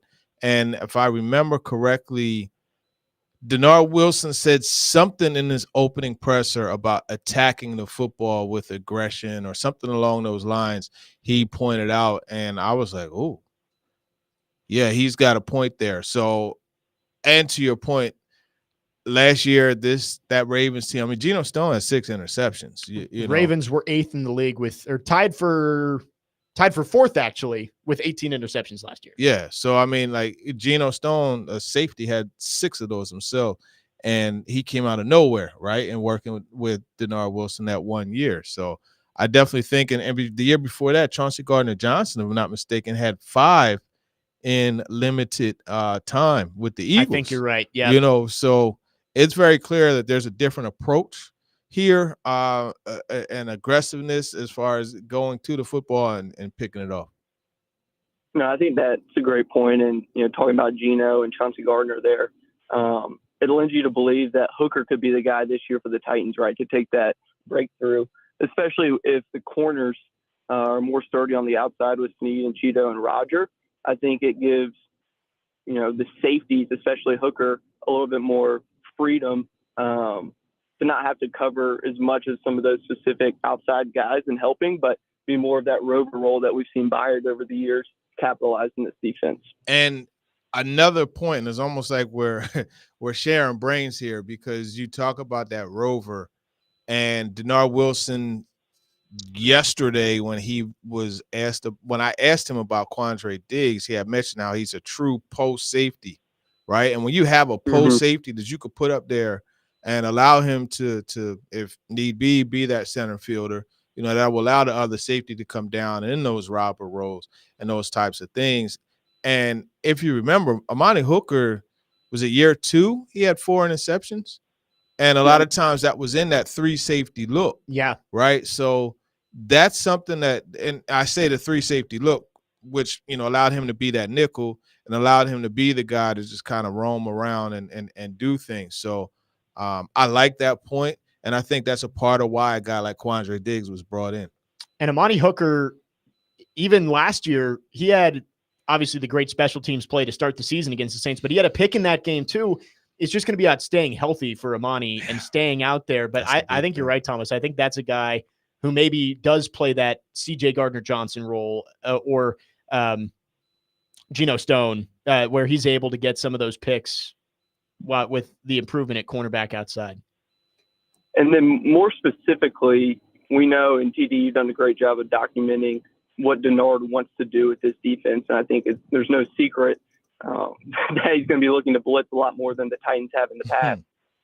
How do you see that playing out, specifically week 1 and starting to look ahead to that game? You've got a guy like Caleb Williams who, rookie quarterbacks in their debut are, I think, like 4-18 over the past 22 games or something like that. And so when you're mixing up the looks, you're blitzing guys who aren't anticipating to be blitzed from the offense. And so, in turn, now you're dropping guys like Harold or Arden into coverage, which maybe isn't exactly the strength. So how do you think that balance will be week 1 of mixing up the zone blitzes, but then also, making sure your coverage guys are the best ones there? Yeah, well, that's something that Denard Wilson spoke a lot about, is being aggressive with the blitz, but also having coverage behind it. I think you're going to see a lot of simulated blitzes or pressures rather from the and also blitzing. And I think what you're going to see is like, okay, in fact, I hate that we can't talk scheme because I saw something along these lines today, but I'll put it this way. You'll see baiting happen where you're going to show one thing and say, hey, look, this is where you should go with the football, right? Because my guy is going to do this, but my guy doesn't do that. And I have someone else dropping in that area too, and we're going to pick it off, right? Because what's going to happen, I think it's going to be layered and set up. Like I would imagine, like I would put money on it. I'll put money the first play, defensive play, it's going to be an all-out blitz. I will put money on that. Wow. I will put money on that. It's going to, I'm talking about a zero blitz type of thing. I expect that to be the case, right? And then show that, and then you get him in that zone. Oh, I got to get rid of this ball quick. And then what ends up happening is you drop back somebody, and they're in the passing lane, and it's an interception. Well, I think that's the exciting part of a zero blitz is that you bring in guys like Snead and Awuzie who are known for being man corners. And so you can bring the house and leave them out on an island versus DJ Moore and Keenan Allen and, Roma Dunze. So I think that would be a very fascinating part of week 1 is how do you mix up the man blitzes and the zone blitzes, knowing that Caleb probably hasn't seen a lot of the zone blitzes that we're going to want to show him.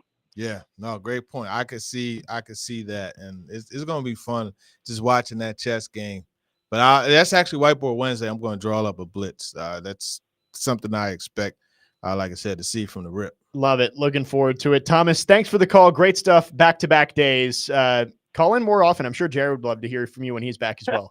Well, we got to find a way to keep you two guys together somehow. Yeah, well, listen, I'll say it. Jake needs to be on with Willie and D Mace, man. Go ahead. They need to make that happen. All right, look, I'll say it. I'll say it. They need to make it happen. I appreciate it, TD. 615-737-1025. Great call from Thomas. Good stuff. And we will be keeping an eye out, TD, for that all-out blitz against the Bears. It's coming. I will make sure to write something down to give you your props if that ends up actually happening on September 8th in Chicago. Again, text or call if you have any thoughts on the Titans or Deion Sanders or anything we've gotten to over the last hour or so. When we come back, interesting news from Brian Callahan today in his pre-practice press conference, talking about some of the leadership on the team. We'll get to that coming up next as we start hour number 4. Jake Lyman, Teron Davenport, in for Jared Stillman. Stillman Company, 1025, 1063 The Game.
Final hour, Stillman and Company on this Wednesday, 102.5, 106.3. The Game. Jake Lyman, Teron Davenport in for Jared today, broadcasting from the Busy Bee Plumbing, Heating, and Air Conditioning Game Nashville Studios, home of the $99 yearly Beehive membership, where the buzz is always about great service.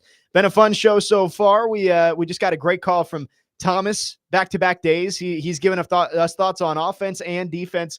Always appreciate all of you guys getting involved on our phone and text line, driven by WilsonCountyHyundai.com. You can text or call 615-737-1025. Want to start our final hour with some news from Brian Callahan this morning.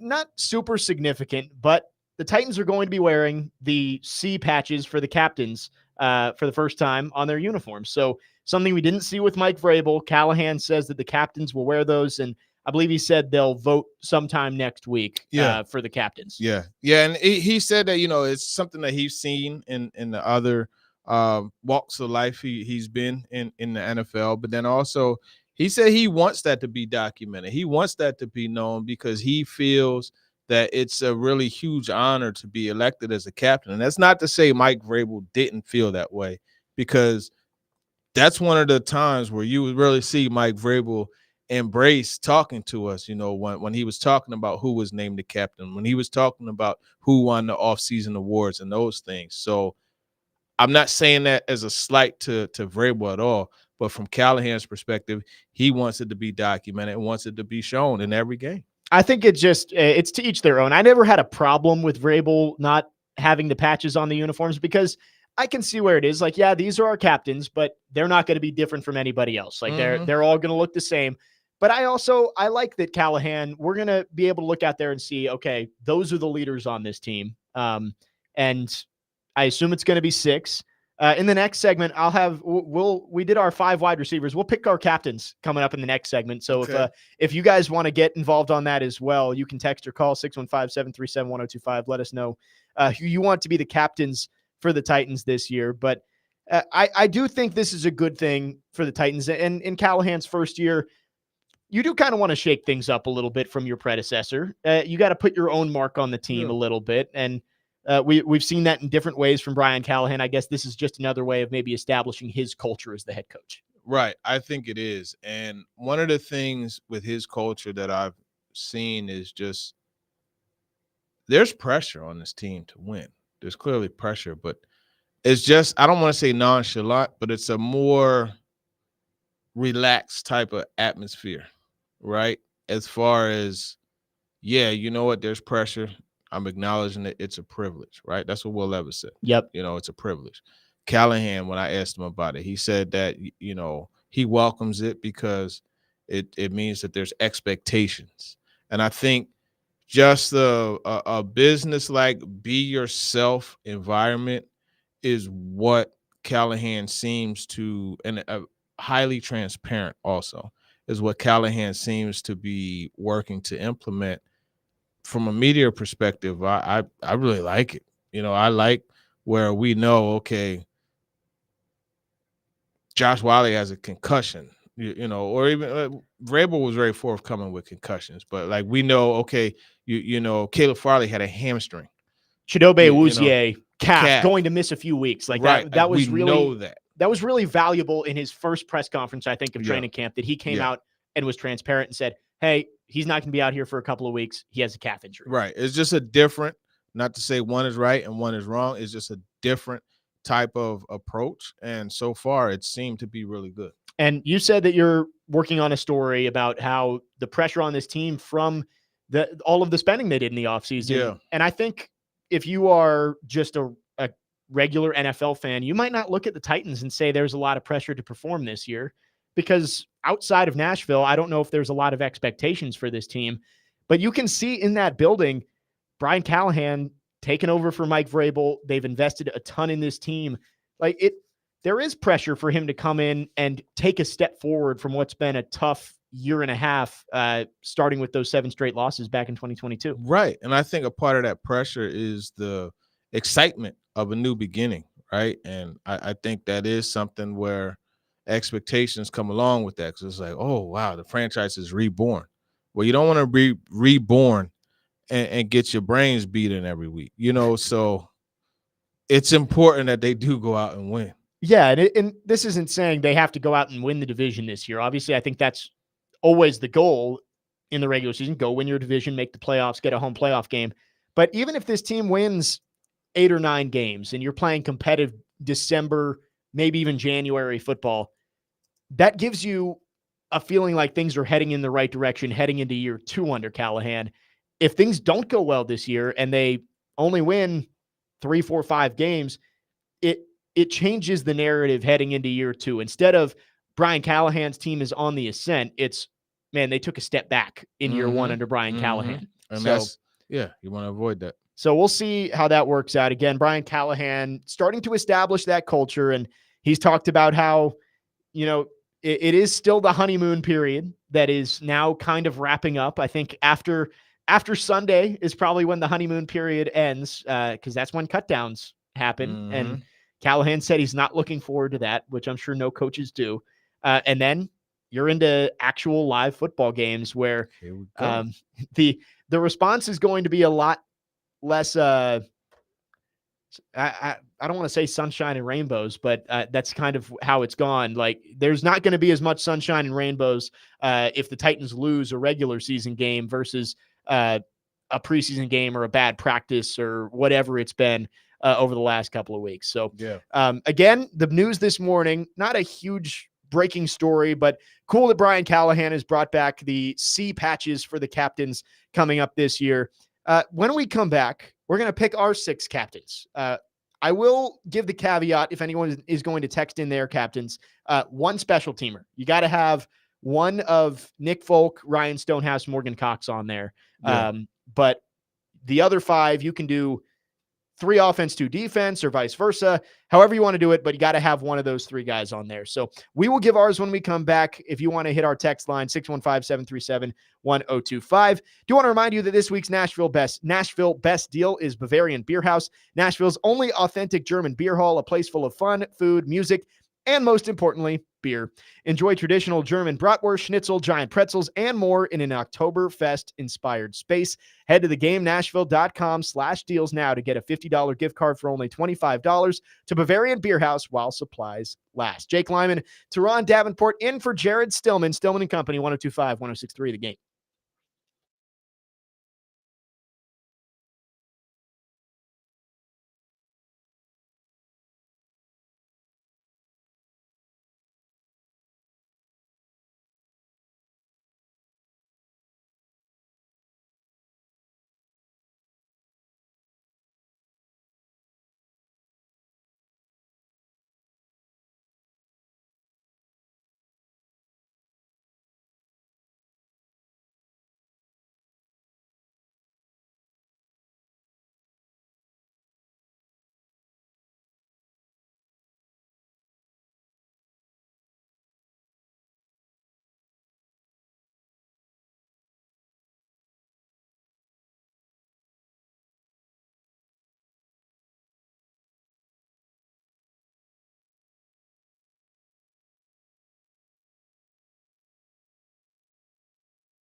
focus has shifted like on you. Like it's not just the leader of the D line. You're a leader on this team now. You're the face of the franchise, so to speak. Like how do you approach that?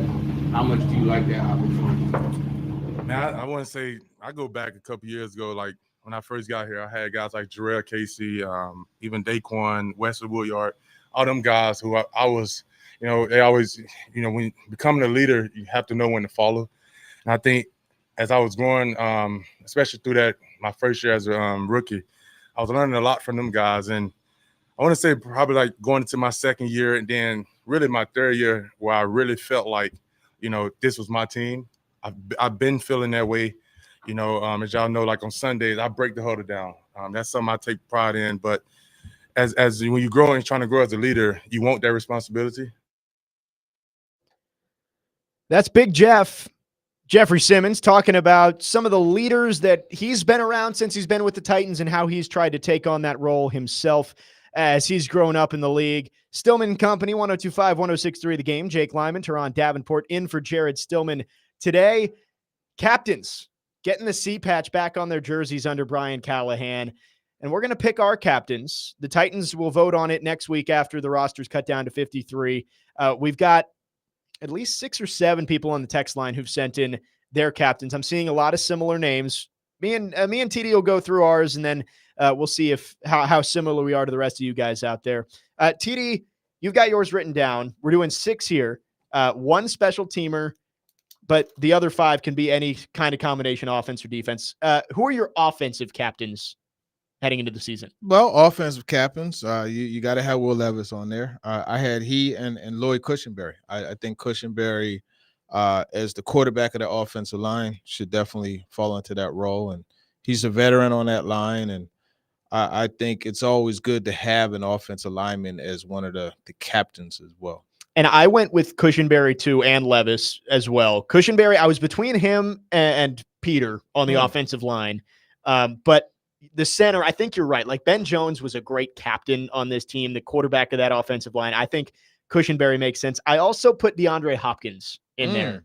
I'm not mad at that. I wanted to put a receiver in there, and just Hopkins, he's the guy who's been around. The other one I kind of thought of was NWI as being a captain, kind of a sneaky pick of maybe a guy who doesn't, he's not going to be on the field as much, but a guy who's been around, he's consistent, he's reliable, and maybe could be a leader on this team. Yeah, no, that's a good. Defensive side, I think we're both going to have the guy we just heard from, Big Jeff Simmons. Who else do you have on the defense? So I went with Kenneth Murray. And, I continue to hear him on the football field. He's the green dot, for those who are concerned about that. But I hear him he's a traffic cop, man. Like, he just orchestrates it all. I got him on there. Then the other one is Amani Hooker. And, when you look at tenured guys on this team, he's right there. You can mention Harold Landry, but I just don't put him in that role just because of he doesn't like to talk very much. Yeah. Like, you don't see him as demonstrative. Even, I'm not talking about to us, I'm just talking about on the field. So Amani Hooker, I think, and the safety is a natural position for that as well. And there's no coincidence that right up the middle, right, your catcher, pitcher, and center fielder. That's my battery there for the captains on defense. It does feel like that's how it ends up working in football and in baseball. Like you mentioned, it's like the leaders are right up the middle. Mm-hmm. I went with 2 of the same ones you went with Big Jeff and Kenneth Murray. I think it's funny, and I think I'm a victim, or I guess I did this as well. When Kenneth Murray signed, the wide response was, well, that's not your green dot.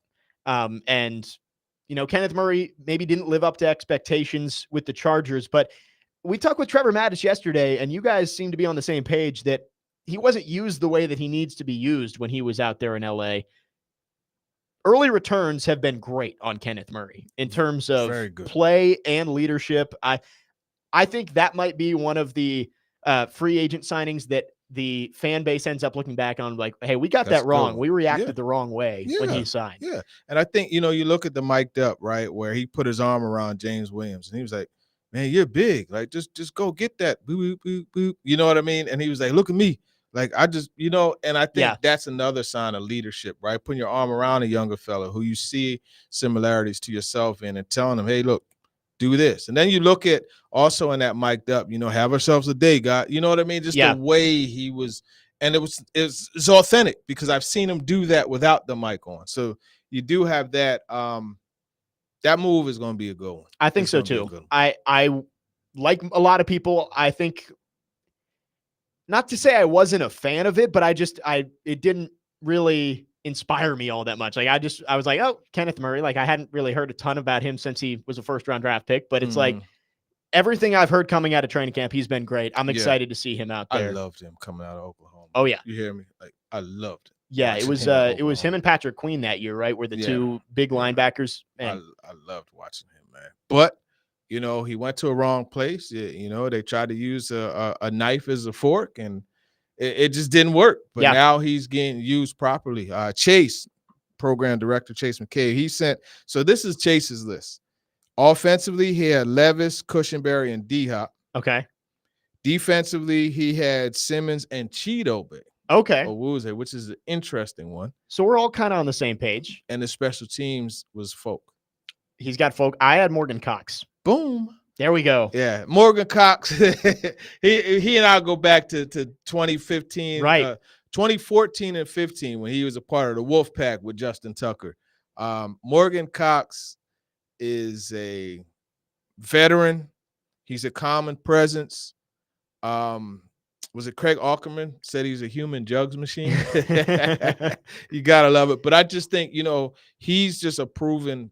You rarely see anything. You have the long snapper and you don't worry about it. That's taken care of. It's done. The Titans, for as many kicking problems as they've had punter and long snapper on lock for the last decade and a half. Bo Brinkley was fantastic as well. So I went with Morgan Cox. So we had 5 of the 6 the same. You had Amani Hooker on defense. I had DeAndre Hopkins. A lot of the same names are being sent in on our text line. Let's see.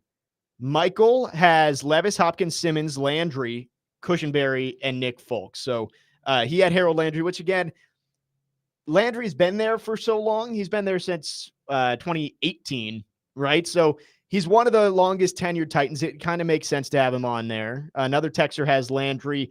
Also says maybe L'Jarius Sneed.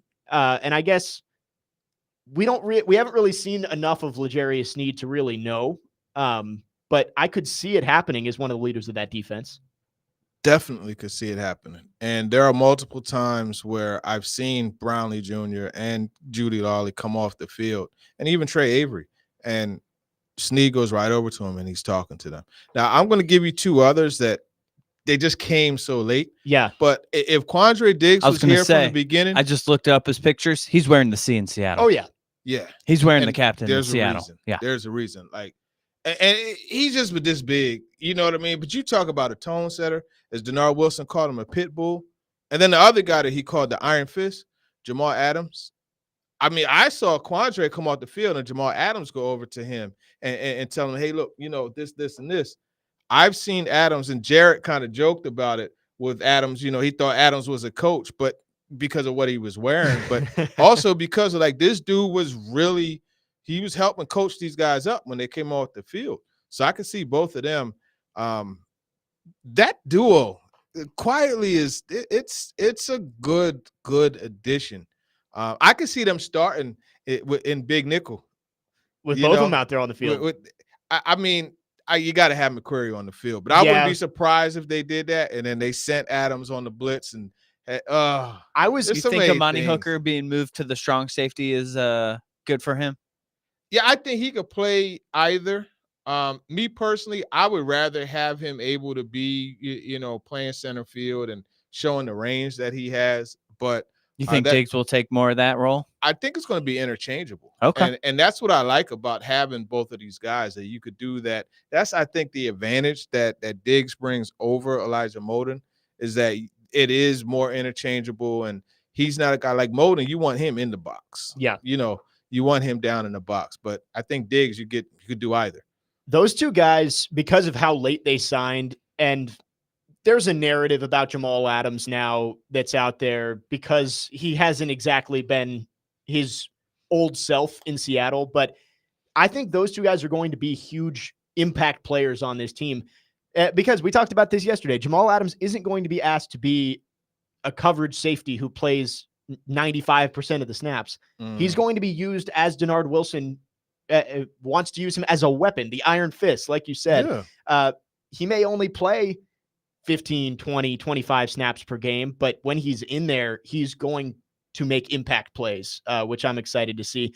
I was very close to putting Adams on my captain's list just because of what you heard coming out of the joint practices last week, that like Adams was ready to take on that whole Seahawks sideline all by himself. But you know who came over as soon as he got off the field? Oh, Nino, that's what they call him. Diggs came over, was like, hey, man, what's up? What's going on over here? I love that they signed both those guys and then had the joint practices like 2 weeks later. I just think that's hilarious. And those guys were ready to go after it with their old teammates. So who knows? Maybe they have been here long enough to make an impact on that locker room and get voted captains. We'll have to see what comes out of that in the next week or so once we get past roster cutdowns and we see how the team votes. Jared did put out a good tweet referencing the GM earlier today about captains. He said the players vote, but I count the votes, which was an old Floyd quote. So the players do vote, but who knows? Like the coaches are going to decide who ends up being the captain at the end of the day. 615-737-1025. 30 minutes left in the show. We want to hear from you. You can text or call if you got any questions for TD, any thoughts on the Titans. We would love to hear it. Let's give something away before we go to break here. Let's give away 2 tickets to see OAR at the Ryman on Sunday, September 1st. Be caller number 3 now, and you'll win those 2 tickets again. Sunday, September 1st, OAR at the Ryman, 615-737-1025. Jake Lyman, Teron Davenport back after this. Stillman Company, 102.5, 106.3 The Game.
A tradition unlike any other. When TD's on the show, we got to get the Tennessee pimpin' going on. That's right. Coming out of break. That's right. This song needs to be played. Titans, are you listening? You need to play this at the stadium on game day. You absolutely need to play it. I know his marketing team is working on it, but folks, he does the video in the Derrick Henry jersey. He's going to switch it in his next performance to a Jeffrey Simmons one. So it will be current to a Titans. But yeah, man, you got to get that in there. It's an anthem for the Titans. You could just put it in there. I mean, it doesn't have to be like intro video, but just like, hey, third quarter, fourth quarter. I know there's the Pain Train video that people are trying to get back, like Bussin' with the Boys trying to get that back. But no, I think that would go great. Get the Tennessee pimpin' into Nissan Stadium. Yeah. Again, every time the TD's on the show, we got to play this coming out of break.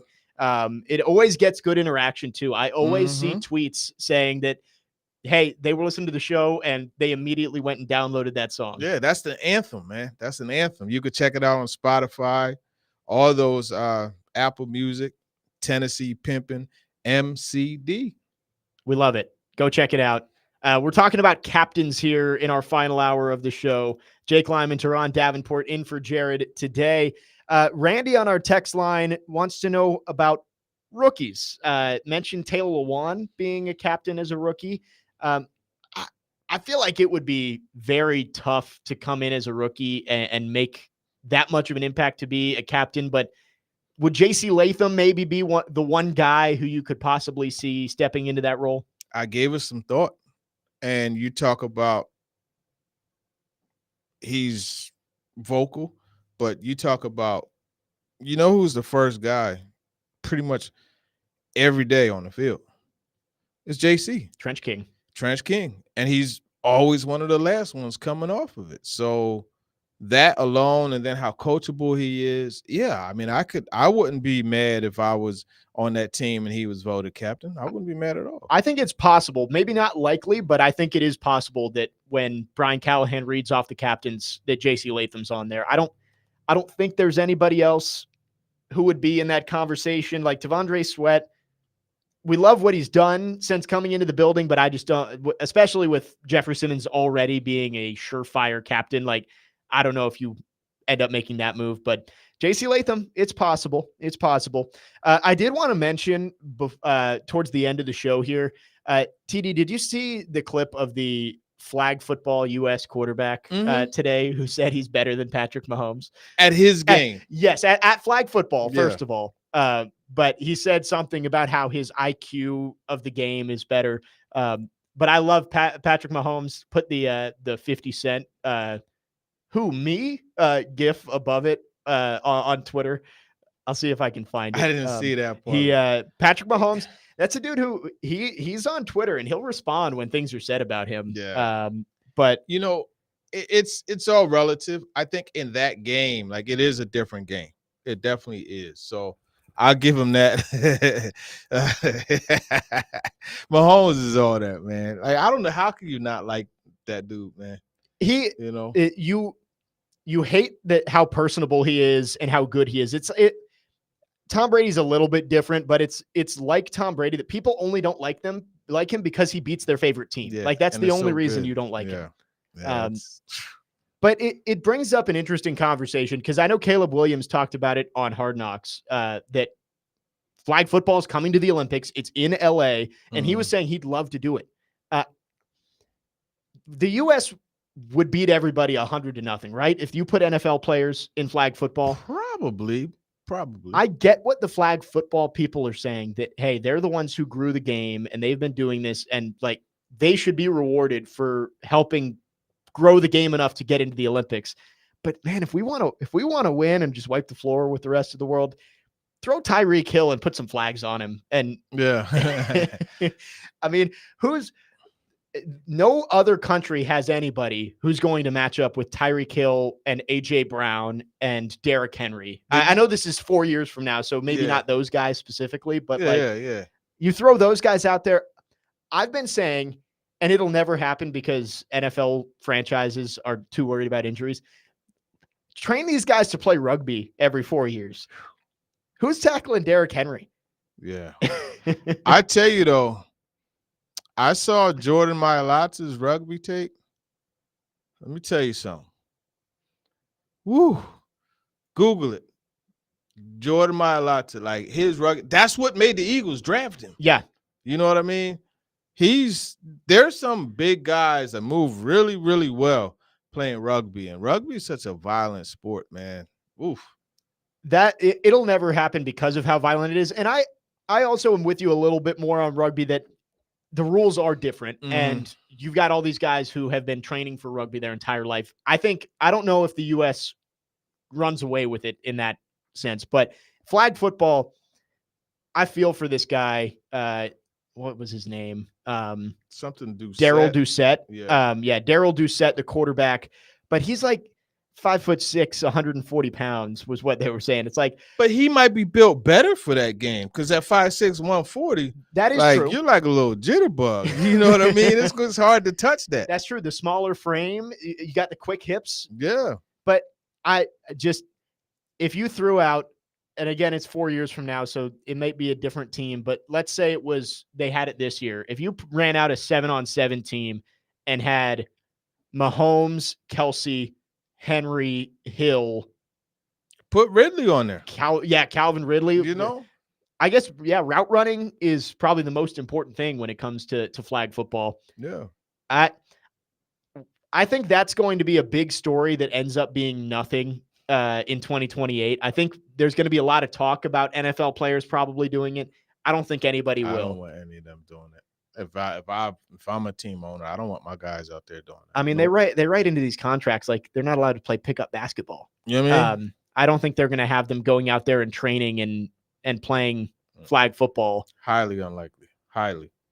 But we'll see. We'll see. I know, Caleb Williams on Hard Knocks said that this is something that he might be interested in doing. But I don't think that teams are going to let their most valuable asset walk out there and risk an injury in the offseason.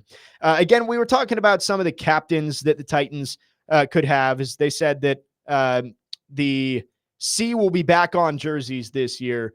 Let's see. Any good text on the text line? We didn't mention Ryan Stonehouse for special team captain. I thought about it. And I think all three of those special teams guys could end up getting that spot as a captain. Like Folk, obviously, he's a veteran in this league. He's been doing it for so long. Same with Morgan Cox, and he's our pick for both of them. But I do think Stonehouse has earned the right to be in that conversation as well. Yeah, he has. And I think, he's a guy, flips the field, does all the good stuff. He's a holder as well. I mean, you definitely give him some consideration, but I think Morgan Cox is the best out of those three. But you have to have a special teams guy. Now, another thing I want to see is, okay, who emerges? Like if they keep Luke Gifford, I think you absolutely have to consider Luke Gifford, because of his special teams. Hassan Haskins, I probably wouldn't put him there this year, but next year, I think you have special teams guys that can earn that other than the punter, like Matthew Slater, like Matthew Slater. Or look, they got one. I was just telling Sam Phelan from A to Z. Because Anthony Levine, I'm like, that dude right there, yo, he was the truth. And he was like, really? I was like, yo, man, my man was a vicious special teams player and a dime backer. And oh, by the way, he was a team captain for the Ravens consistently. Yeah. That's why I got the nickname Co-Cap. He got the nickname. Yeah. Yeah, I remember him playing for the Ravens. Like that dude, there are guys like that who rarely ever play on defense or offense, but man, they are some of the best special teamers. Mm-hmm. I mean, Darren Bates was signed to be a special teamer along with I'm blanking on, he was listed as a safety, but he was pretty much purely a special teamer. Was signed the same time as Darren Bates, and I'm blanking on his name. Kalu?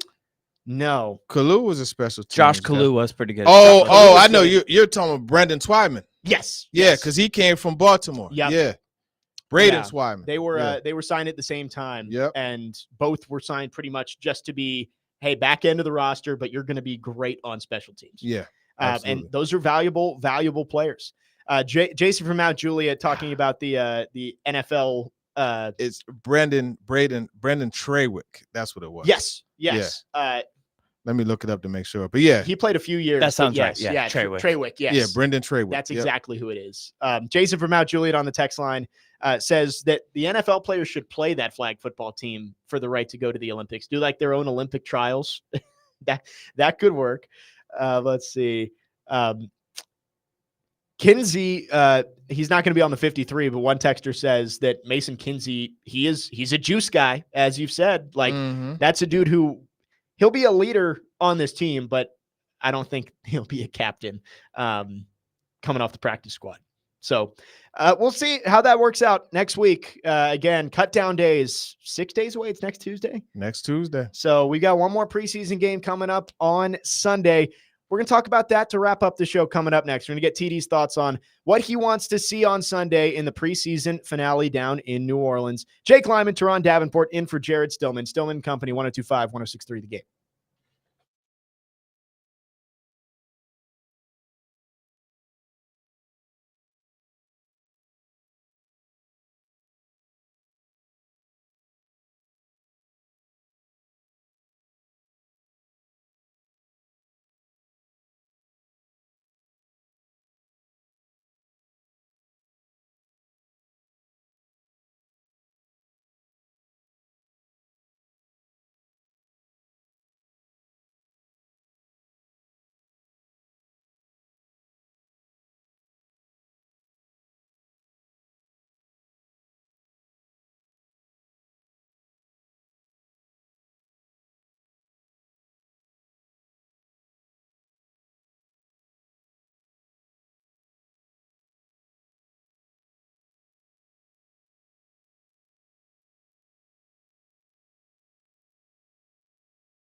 Wrapping up the show here on Stillman and Company, 102.5, 106.3 The Game. Jake Lyman, Teron Davenport. Been a fun 2 days filling in for Jared. He'll be back on the air tomorrow from 2 to 6. So get ready for that, Nashville. He'll be back. Yeah, safe travels back. And I believe you'll be back on with him for the 3 to TD 4. Power Hour. That's right, TD Power Hour. Let's So go. lots of TD on Stillman and Company this week. We love it. Let's wrap up the show.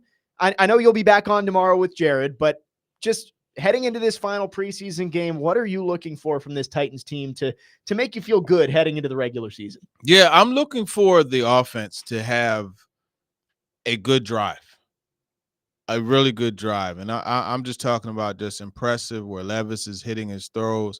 He's got time. You know, guys are catching the ball, getting yards after catch. It's a really good drive on offense. That, I think, would be the ideal thing. And again, I think he and meaning Levis and Ridley, they got to hit on a deep pass. And we talked about how they said 3-ish drives. It could just be one. If they march down the field and score, get them out of there. If that first drive is beautiful and you see everything you want, get them out. I would not be opposed to that. I want to see defensively though. I want to see some of the guys step up. I want to see Chance Campbell continue to play the way that he's had and make an extreme case for him being kept on the roster. I would love to see Cedric Gray come back and be able to play, but I don't know what that situation is with his shoulder. I want to see Jaquan Jackson in the return game. I want to see who else could be a punt returner. I think they're going to need to give Eric Guerra a chance back there because I'm putting this roster together. I'm like, okay, I think they keep 6 receivers. Think they keep 5 cornerbacks, maybe 6. If it's 6, it's Eric Guerra. Yeah. Right. But if they don't keep Eric Guerra and they don't keep a 7th receiver who's a returner, what do you do behind Jaquan Jackson? There's so many different scenarios. So I want to see, give one of these guys a chance to have a return to where you're like, yeah, Mason Kinsey just earned a spot on the roster. You know what I mean? I want to see that happen. You know what I mean? Yeah, because as we saw last year, you need more than one punt returner sometimes, Yeah. whether it's because of injury or just struggles catching the football. Yeah. Rand, get me some returners who can catch the ball, as the wise Mike Vrabel said one time.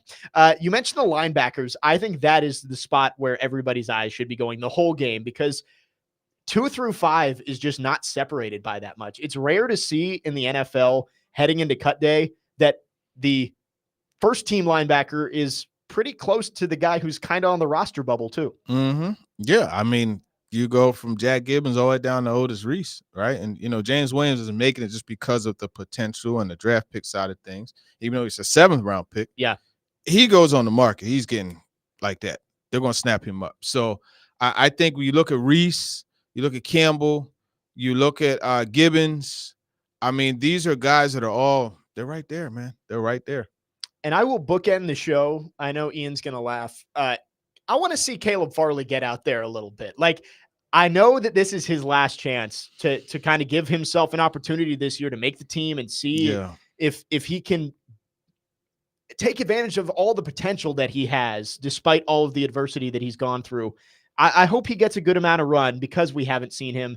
And I guess it all depends on how quickly he's able to readjust and how healthy he really is. But I'd love to see him get a good amount of playing time out there and just see what he can do. Yeah, because, I mean, the thing with that, you got Tay Gowan, you got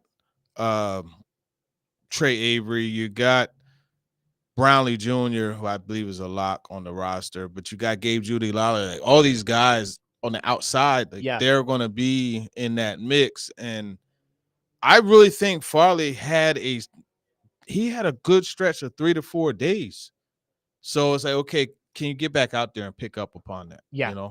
And if he goes out and has a solid game, makes a few plays against the Saints on Sunday, I think as Rand Carthon and Brian Callahan, you're looking at that battle and saying, first round pick, even though it wasn't our first round pick that we made as a front office, first round pick or undrafted free agent, hey, maybe we can slide Gabe Judy Lally through to the practice squad or Tay Gowan, whoever it might be. Trey Avery. Yes. Trey Avery.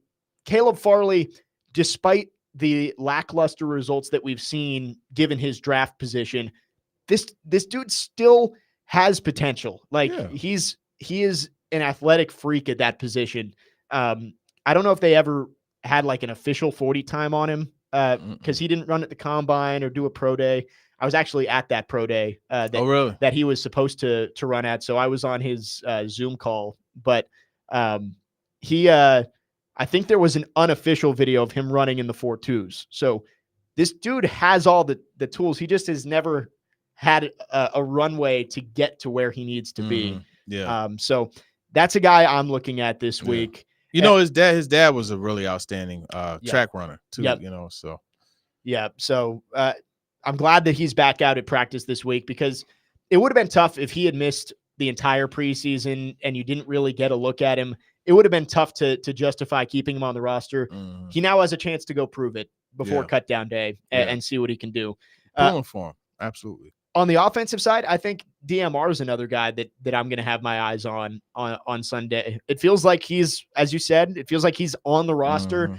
But that's tight end's another position where did Chig and Josh Wiley really have a firm grasp on those snaps at tight end? I don't know if they have a lock on it as much as some other positions. So DMR is a guy who could take advantage of an open door and maybe start to get some more run out there. Yeah, absolutely. He's a guy that I think could take advantage of it for sure. And just the ability, he does everything, right? He does everything. So that's going to help them a lot. I'm not going to look for him as much just because I think he's already acquitted himself. Yeah, you feel good about him. But if you're going to see guys later, like back of the roster guys play, why not? Why not see a guy like him go out there and show and prove? And Malik Willis is probably, we feel after last week's performance, Mason Rudolph is probably quarterback 2. I Yeah, feel like that's yeah. kind of locked in. Yeah. Malik Willis is another guy that teetering on whether you're going to keep 2 or 3 quarterbacks. That's going to be something to watch late in that game. Yeah, I think, man, today that throw to Bryce Oliver. Oliver, beautiful. He also had a really good throw to Thomas Odukoya going from right to left on a crosser. Hit him as soon as he cleared that right hash, and it was like right there, boom. It hit him right in stride. He caught it and ran a bit. So that's I think Willis is now. He did throw high to Jaquan Jackson. I had him in the back of the end zone and threw high, but he also, it's just everything is coming back to me. So I apologize for downloading, but he on the run was rolling to his right, and he kept running and running. He threw across his body, back pylon to Sam Snee.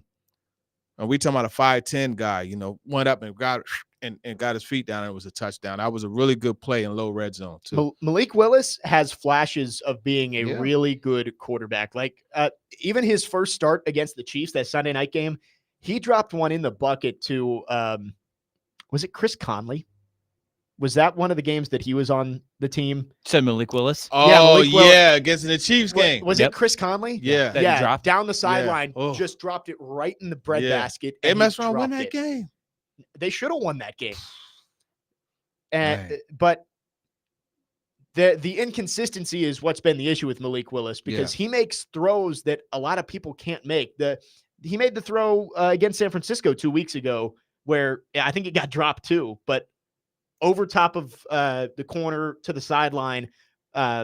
I forget who it was. Oh, to. Bryce Oliver caught Yes, it. he did catch it. Yeah. Yeah, but there was something was called. Oh, it was a back. penalty. A Yes, penalty. there was a Yeah, penalty. yeah. So that was a good throw. Yeah, good throw. Layered throw. that's the issue with Malik Willis. Is like you can see the tools and you can see the potential, but do you keep 3 quarterbacks? I lean towards yes, but I guess we'll have to see what happens on Sunday. Again, that's a 1 p.m. kickoff for the Titans and Saints down in New Orleans. Preseason 12 finale. p.m. our time. Yes. Yeah. Noon, Right, because noon kick. New Orleans is an hour ahead of us, if I'm not mistaken. I believe so. Let me. They Those are in times- Eastern time. Yeah. I don't know time if it's versions 1 always Central kill me. or if it's. It's 1 Eastern. Well, the good news is it's only Wednesday, so we'll let Jared make sure you know what time it is. It's either 1 Eastern or 2 Eastern, 1 p.m. noon here. Anyway, Titans wrapping up the preseason. TD, it's been really fun the last 2 days. Yeah, it really has, man. Great job. You continue to make a name for yourself. Actually, here you go right here. Paul Kaharski. And, he's a tough critic, but he said, and Terry McCormick too, they both are like, man, he's good. I appreciate that. Yeah. PK. Again, like you said, tough critic. So He'll you let always you do know. a great job, TD. Appreciate it. Always appreciate having you on. Jared will be back tomorrow, 2 to 6. I will actually be on with Big Joe on Friday from 9 to 11. Oh. Chase is out on Friday. So I'll get to experience the Chase and Big Joe show, do some celebrity birthdays Nice. with Dr. Crane and everything. I can't wait. I will be locking in, studying. I guess I can't study because that would be cheating. Don't want to look ahead. I know I can't look ahead, but I'm excited for that. So tune in 9 to 11 on Friday. I'll be on with Big Joe. Jake Lyman, Teron Davenport signing off. Jared will be back tomorrow from 2 to 6. ESPN Radio's up next. Stillman Company, 102.5, 106.3 The Game. Peace.